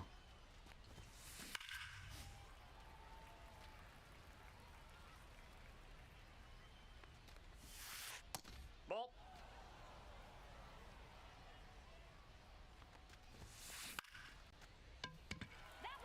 All right, let's go. Well, it's here in the 5th. I still got 0 runs. But yeah, they changed the event rewards, which is like kind of weird. I think there's a few options about what happened. He's out. Because number one, like, it's the same problem they've had all year. Nobody's playing events because there's no rewards. So my question is, did they not realize it? Because my thing that I've been saying, like, on stream Ball inside. all the time when people talk about it, I said that because there's a smaller population of people playing the game this year, Ball, because of that's inside. removing old gen consoles, and because of removing, oh, dang it, it's Kyle Tucker, because of removing Game Pass, there's less people, so they just, and because Weekend Classic came in, I think they just wanted to funnel everybody into ranked. That's what I've been saying. But the fact that they changed it now means that they're like, maybe they do think it is a problem. So I don't know if that means they were not aware of it from the start, or if it means that like they've got the information they needed. Like now we're at a point where it doesn't matter if people play ranked or events or whatever. It's just the way that they phrased it in the stream, basically. The way that they phrased it was like, 0-1. we now realize, like, it's not how they said it, but the way I Nope. took it as was like, we now realize that, like, this isn't fun or something, and so now we're changing it for you guys, which might be a cover, I don't know, but it just made it seem like they weren't aware that it was a problem until recently. Outside. What's up, Chris? How you doing, man? Never played events. I just bought the event rewards. King Full status. Appreciate the raid, man. What were you playing events today?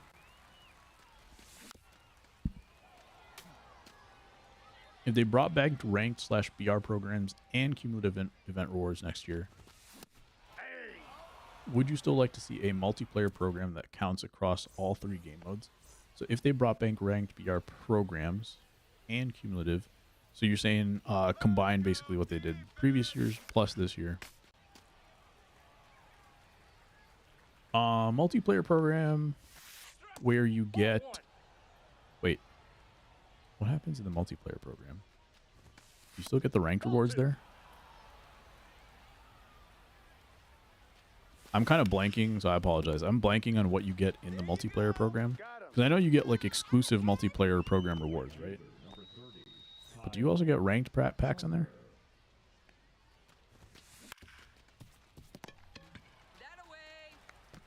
Out. All right. Doing rank now, 4672. Dang.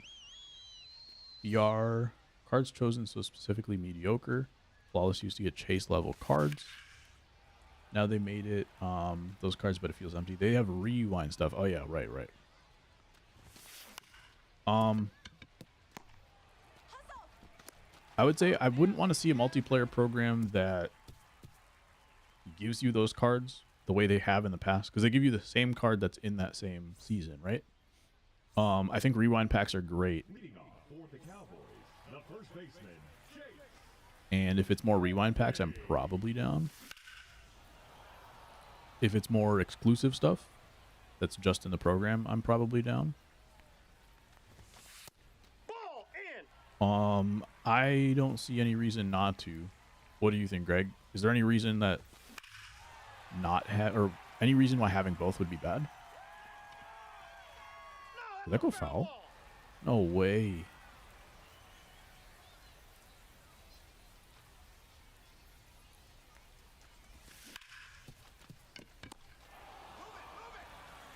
W game.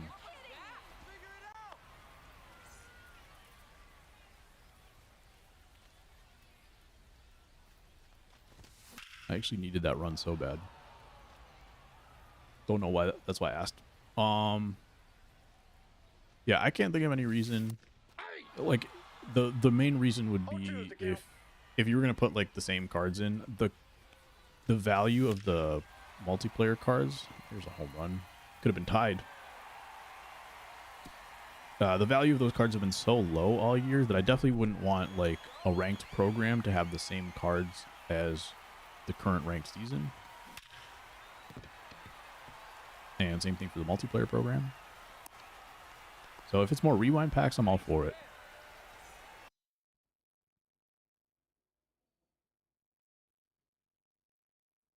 Now pitches.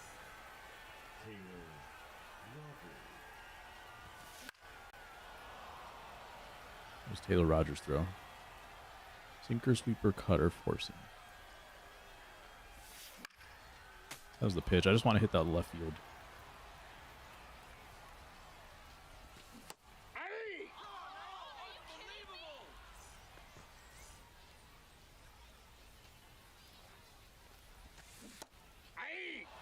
Oof.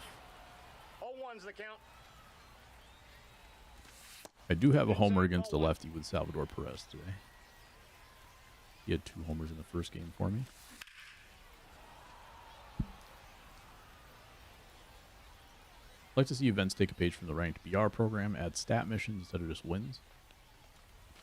Yeah, there's like so many good ideas. I think that's a good idea. I think there's so many things that they could do with it.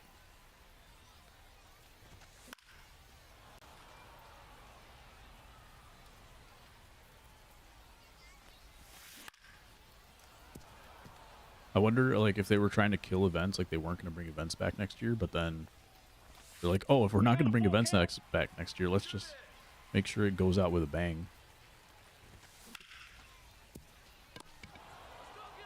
Let's add rewards at the end of the year so that people can play it a little bit. But I don't know. That's all conspiracy. Formats want to play poker. I'm going to hustle them. Do it to them. Event games you lose don't feel like a complete waste of time. Also true. I still think it's crazy that there's certain things in the game like dashboarding and what's the other thing? Like lineup screen stuff that could be done beforehand. Like those kinds of things are still in the game. Quality of life stuff that have just been there for no reason.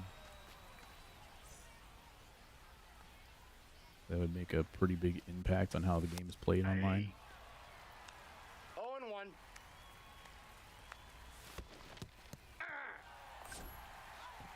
No balls, 2 strikes. And like I've been saying for a couple years now, that game modes all like, other than ranked, He's good. all needing to be winning streaks. In a sport that winning streaks are not luck, but there's luck into luck, momentum, and like, oh no. Tag him, tag him.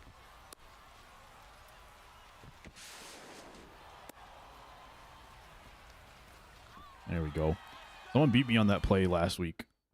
I wasn't going to let it happen again. But yeah, like luck, momentum, and you have to just be like so much better than the opponents you're playing. One of the reasons why people do the whole like backing out of BR games, they find an opponent too quickly at the end of their run. It's like you have to play somebody that's much worse than you in order to like even have a chance at going 12-0. Because so much can happen just bad luck wise in baseball, and especially in this game. You can't possibly play like 12 games against people that you're relatively even close to skill wise and get a win streak. Combine events in BR so you go flawless. Get the same cards as BR so you don't, and you have to draft 2, but it's free and you pick from 3 of your own cards on the screen. Ball, that's inside. Kind of like that. Ball, inside. And that's what I was wondering, if they were like thinking about combining BR and events. Foul ball. Lineup adjustments in events before entering matchmaking, just like BR. Yeah, every mode, there's no reason why you should be in lineup screens.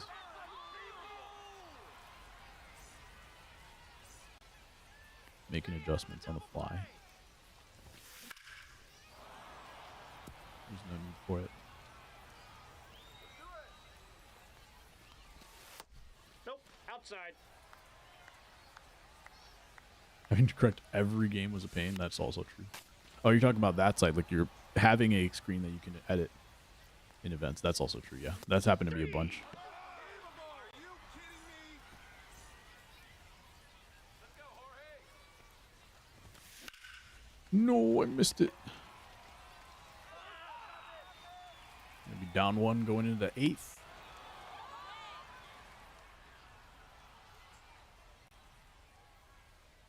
Yeah, I mean, no bigger issue to me. Well, I say that without thinking about it, but Nope. one of the reasons I don't spend more time on this game, grinding the game specifically, you know, the gameplay is like a whole other situation, but one of the reasons why I don't grind anymore is because like you use a card for like a week, and then other cards come out that either will be better, and then like, oh shoot, like I just wasted time getting that card. Either you get something that's better, or like they're just a waste of time to grind. You just don't have any. You don't have enough lineup spots for it to really be worth it if you're not playing the game that much. Because right now it's all just for collections, right? Which is fine. Ball.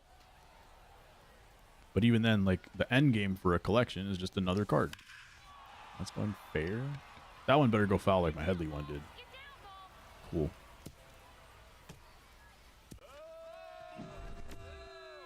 Those 4 inches off the plate. Hey. And Willie Castro goes opposite field.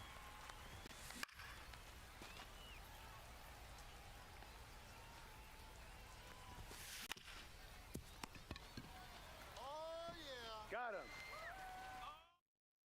I will say, if there's a game, there's one thing that I think I can trust SDS with.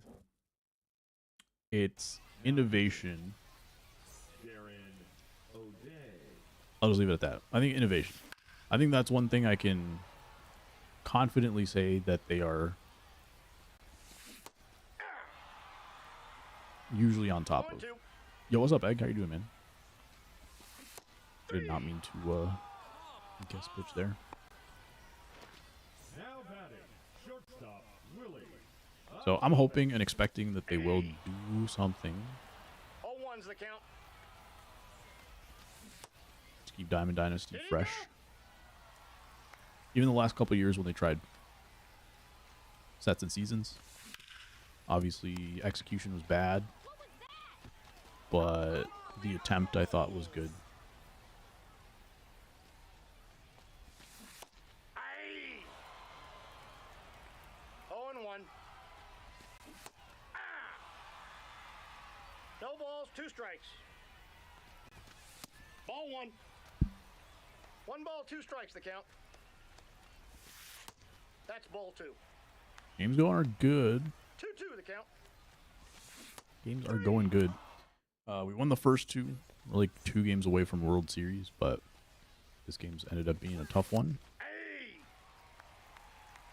0-1's the count. I'm not liking that as much.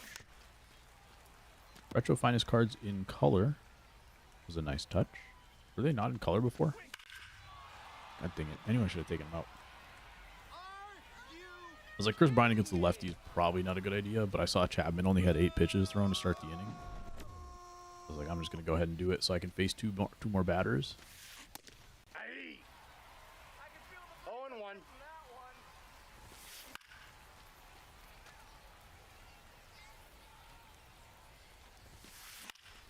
Unfortunate. What you be playing, Egg? Did you try the Battlefield beta? Did we talk about that last week? 1 ball, 2 strikes. Battlefield's kind of my speed. I wasn't planning on getting it, but now I'm like, man, it's kind of exactly the kind of game I want to be playing. Just point and shoot, turn your brain off. Simple objectives.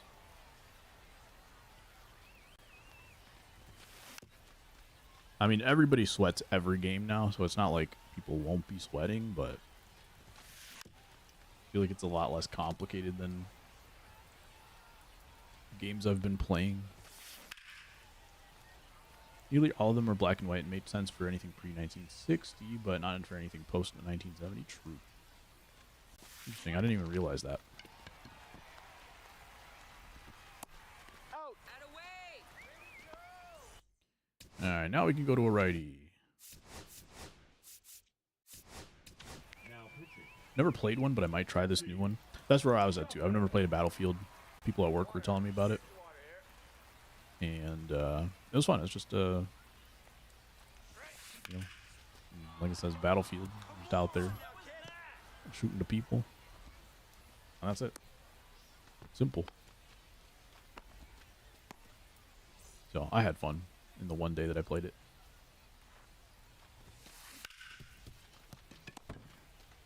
Peru's finally got goal defense. Immediately makes a diving catch. The batter, number 2, designated hitter, Nico Horner. Ooh, just a little late. Looked like it came off the bat pretty well. We're down 3. We're going to have to face the closer, whoever that may be. Going to continue to be Darren O'Day. 0-1's the count.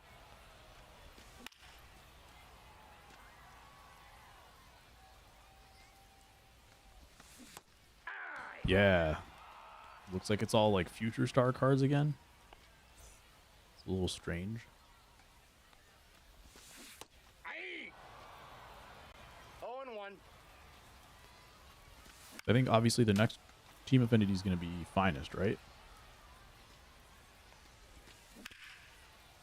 Which means it's going to be another like set of flashbacks for players. He's out.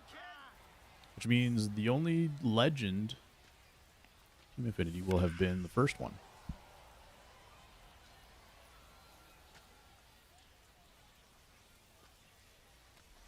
Unless we get some kind of postseason heroes Team Affinity drop.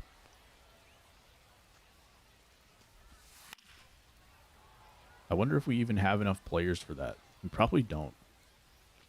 It might be getting too specific. And we're going to lose this game. On the tag, you're out. 2025 finest. Watch the Avatar The Last Airbender for the first time ever. Cartoon? Anime? What'd you think? Their Arrieta only went 5.1, even though they only gave up 1 run. I dropped 31 points in that game. 730. That's tough. We will go play some events, I think.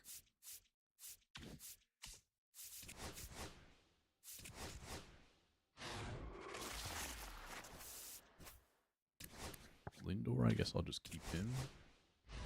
Cartoon, it was funny? Yeah, that's a good one. I was rewatching it with my sister over summer, but I don't think we ended up finishing it. I've watched it once. We watched it in Discord, actually. It was a good time. All right. Let's see what event is going on. It's the same one? Dang.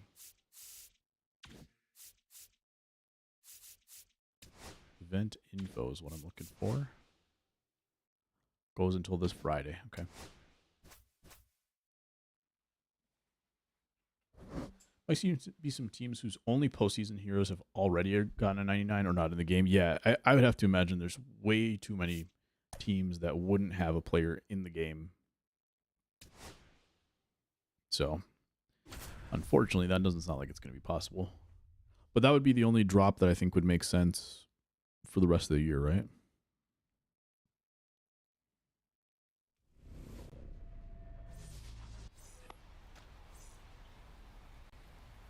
So I got the Jim Edmonds card. Which one, though? First pitch, 1 o'clock.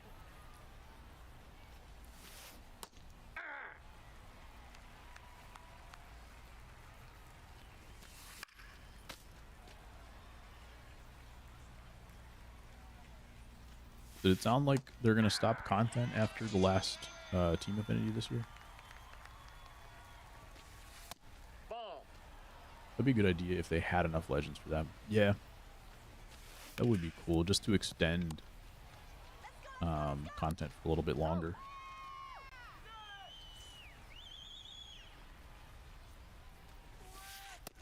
Yep, that ball went out.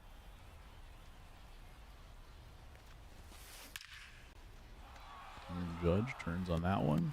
Might have a play at second here. I think a blue throw probably could have got him. Oh, blue throw definitely would have got him. Because if a green throw got him, blue throw would have got him for sure. Sinker cutter are the last 2 pitches for the Buckles. Hey. One of those logos. Yeah. Is it still that bad this year where, like, you go into the logo vault or whatever, and just every single page is just loaded with ones that end up getting reported? That was like 2-3 years ago, and it was crazy. 0-1. Crazy because, like, either they weren't getting, like, I'm pretty sure enough people were reporting them. So it's like, it's either nobody was doing anything about it, or people were just re-uploading the same one over like crazy. But you'd think, like, at some point the accounts are getting banned too, right? There's a shot from David Wright, 117 off the bat. Who had yeah. Just saying. That's crazy.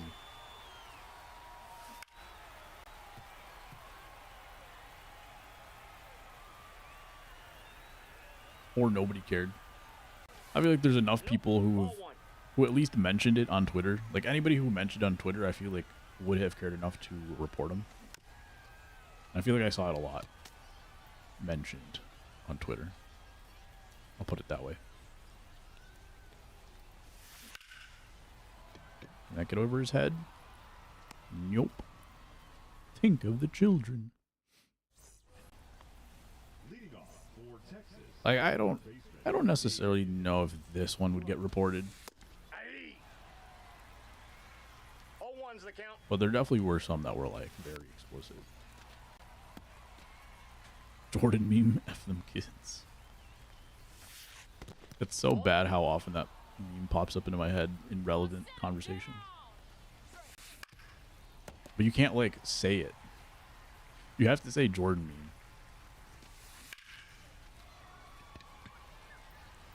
And then also, like, man, there's too many situations where it's like, you can't post the meme either. I might start doing that though. I might just start saying Jordan meme. So the people who know know. Ball one, If no they know, strike. they know. And then if anybody asks, like, what do you mean? Then I just don't reply. I took it personally. Not that one exactly. That one I feel like you could say out loud. Ball one.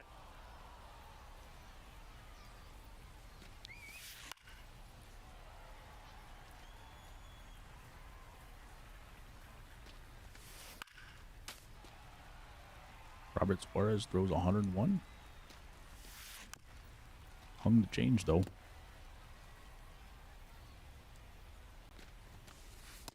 That's ball two. 2-2 the count. Hey! And got the swing. Hey, David Justice in this lineup too. I like it. I like Kyle was saying though, you either play instant quit or someone sweaty, and this guy's got a World Series banner. Not saying they're necessarily sweaty, but not an automatic win is all I'm saying.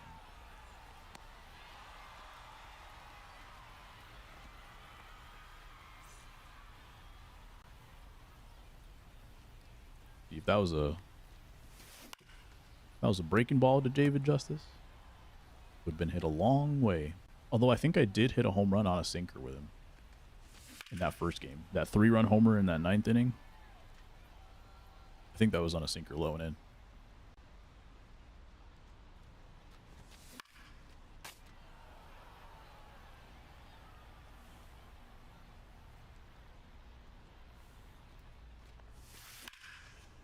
There we go. Dump one into right field.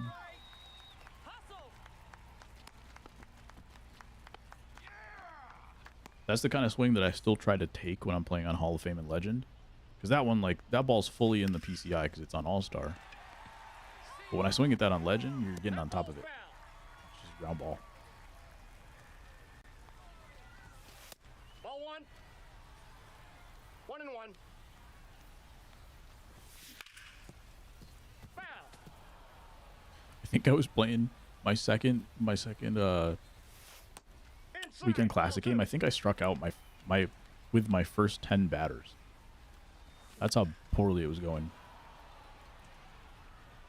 I wasn't catching up to anything that day.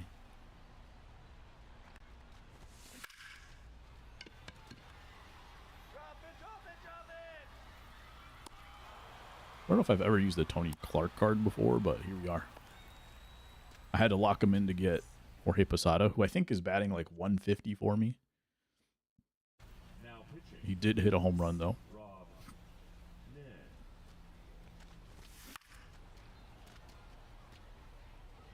So now we're using that Tony Clark.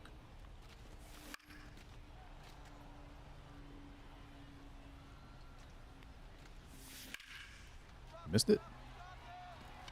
Just by a little bit.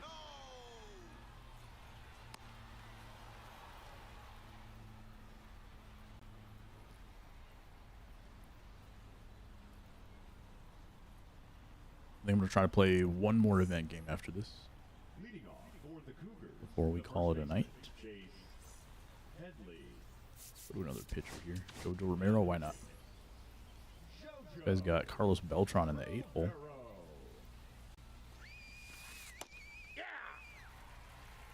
Looked like they were trying to do missions, though, with the couple top guys that he had. No balls, 2 strikes.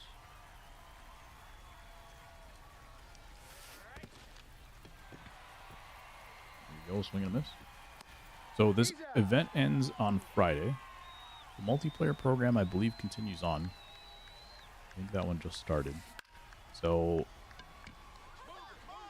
we'll see what kind of rewards, if they switch up the rewards or anything. Like right now it's the Leo DeVries. Maybe it'll be a new insert card that comes out this weekend.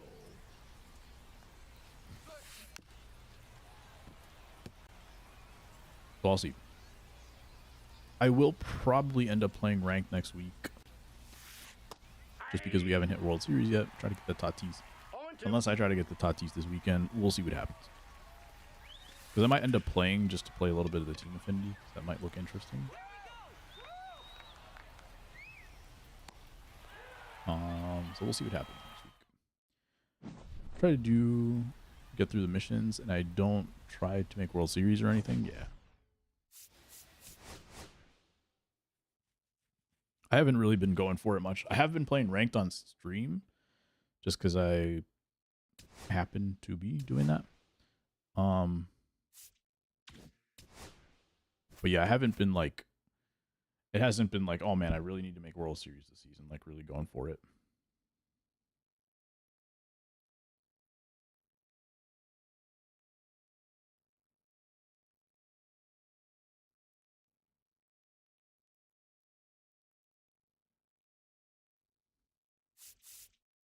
And Arietta, I guess.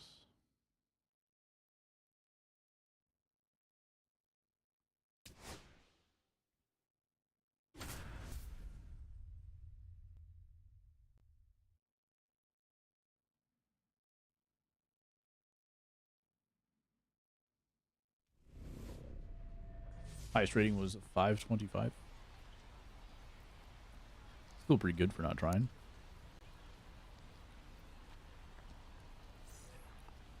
Leading off for Minnesota, the second baseman, Rod. Especially this year. That's like more than halfway to World Series. That's outside. I guess last year technically would be too, but I don't know. I guess the first 400 points don't necessarily count, right? Because you can't really go lower than that once you hit 400. Although I guess hitting 400 is also not automatic. So I think, yeah, I think it still counts. I think they keep it at 800 next year. Man, I hope they're doing something completely different next year. It was nice that they changed it up a little bit, but they're probably like, the thing is like, probably ways to make it way more fun, you know? Especially when you've got, when you're building, I've been saying this for years, if you really build out your esports, you don't need rank to be like super competitive and like fine tune how perfectly balanced everything is when it comes to ratings, because people are still going to complain anyway. So just make it like fun somehow. And I've been imposed in the past to like, I remember like way back when, I remember ASG like saying something about kind of progressing through some leagues and do like a kind of like a series situation where you play 5 games and like if you win 3 out of 5, like you move up to your next tier or whatever, something like along those lines. And I said no at the time because it's like not as competitive or fair. But now that like esports has kind of started to, it's not what it was a couple years ago, but at least there is precedence for a more competitive way to play, and it doesn't have to be ranked. So all that to say, like, every year I've been kind of hoping for them to change how ranked works in general, and oh, I hope that is still the case, that it's changed. Do I think they will? Let's assume that they keep it the same system. That's the most likely situation. Do I think that they will keep it at 800? Probably.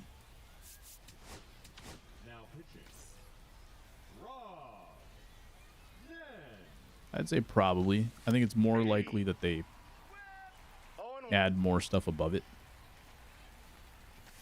So that World Series is a little bit more ambiguous is not the word, but like the pinnacle, you know, like World Series is like the thing that like most people are shooting for because it has the one like exclusive card. Like that's the only reason, right?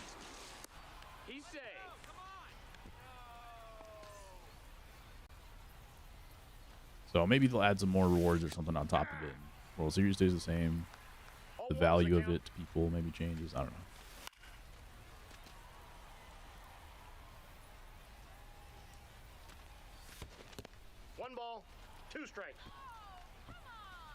At this point, I don't think they have much of a reason to change it back up. It does feel a little weird to be able to make a World Series in like 4 games. That part's a little funky.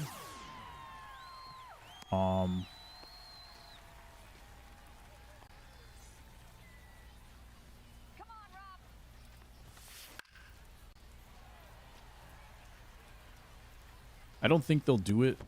I'm just trying to think of this, kind of think out loud here, but I don't think they'll do it. But I feel like maybe there's a chance to get back to more, like, not exclusive stuff, but more competitive juice kind of stuff. Where we were just talking a little earlier about, Greg was asking if they could bring back the ranked program, the BR program, the events rewards, and keep the multiplayer program. I was like, well, if it's the same cards that they have during that season, then no. But I like rewind packs. And I feel like there's a way to do that. You got World Series, you got 1-2 more levels above that, and there's another exclusive card there that not many people can get. And but then they become available in rewind packs. 1-1. Because one of the big issues when they like made them sellable to non-sellable to sellable is like the value of those like changed a bunch, and people were not happy that like making World Series didn't mean anything anymore in terms of getting the rewards. Versus like people complaining that they can never get a card. And I think rewind packs really solve a lot of that stuff. And so I think there's a way to balance all of those things. And there's a way to balance those things and to then give another level of skill being rewarded, which I think this year, I don't know, Weekend Classic was cool, so like keep building on that. But at the same time, early on the weekend Classic rewards like weren't actually that good, the cards themselves. So it gives you an opportunity to maybe your best card shows up in the top of ranked. I don't know. And also the Weekend Classic, the fact that you get rewind packs from there, that's another place where you can then reward someone who, let's say someone is good at the game, but they don't get to play enough, or they don't want to play enough, and they are good enough to make World Series, but they don't really have the time to climb to like that next exclusive reward. But then that pack shows up in Weekend Classic, gives them an opportunity to get that card again by playing online. So those kinds of things, I think rewind packs can solve a lot of stuff if used correctly.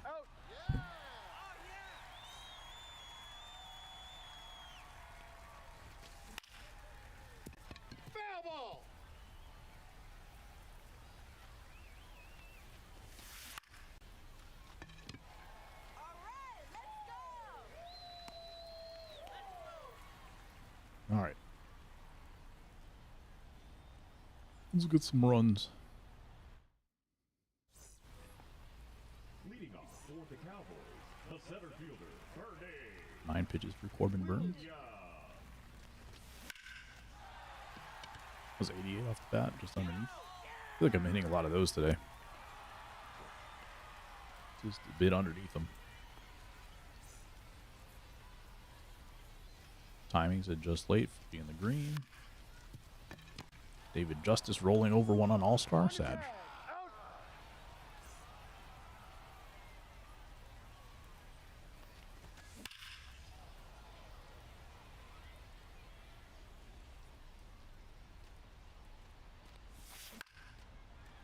And a very quick inning.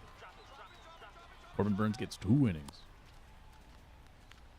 See if he comes out for the third, for the shutout.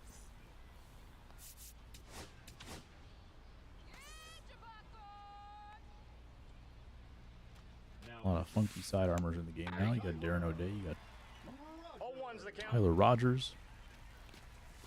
There's one more I can't think of right now. Or is there? Is it just the two of them? I swear there's one more at least.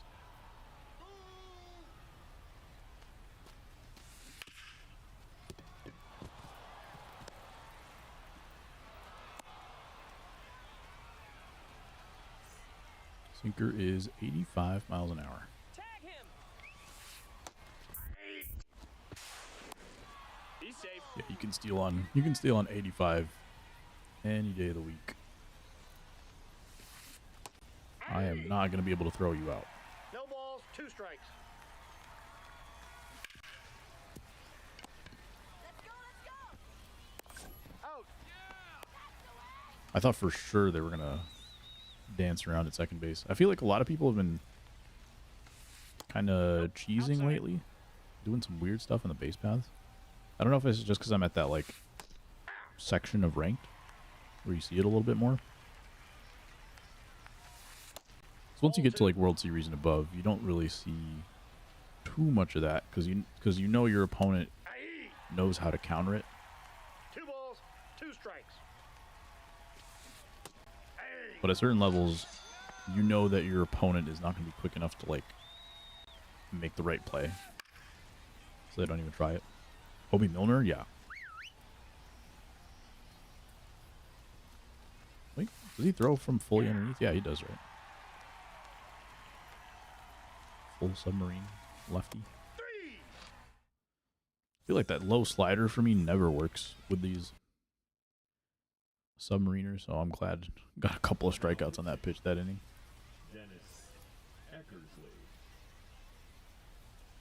Dennis Eckersley with a 3-run lead.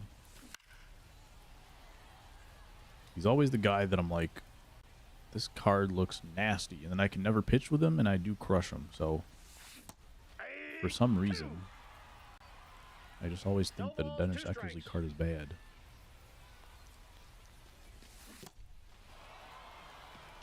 I didn't want to say it out loud because now I'm going to strike out 3 times. Come on now, kid. But I'm not feeling confident enough that I would have actually hit him. So Got him. self-fulfilling prophecy, I guess.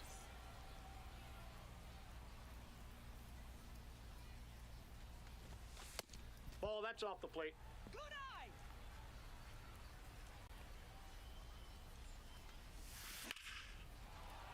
98 off the bat, though. We're going to get on base. We're going to say it first. Just that run does not matter. Except for if we get thrown out a second. Nice rip, kid. Yes. I think DJ has that opposite field hitter, push hitter. So he probably gets exit velo boost to right field. All right, we got 1 hit. We at least did not get no hit. So I can stand proudly. That will do it for tonight, though. So I have no juice left, apparently. Get an Arietta parallel. A little bit of XP. And I went 1 and 2 in events. Love it. Cool, yeah. So I'll have to figure out. Maybe co-op comes back. No promises yet.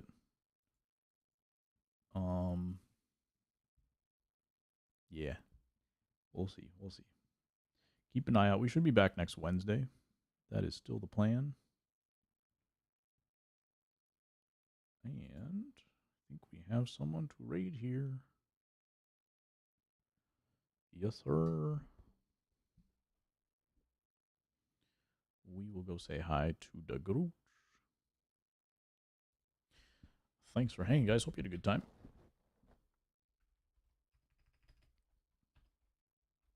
I wonder if SDS is going to continue to sweeten the deal and really make sure that I play co-op next week instead of ranked or events. We'll see what happens.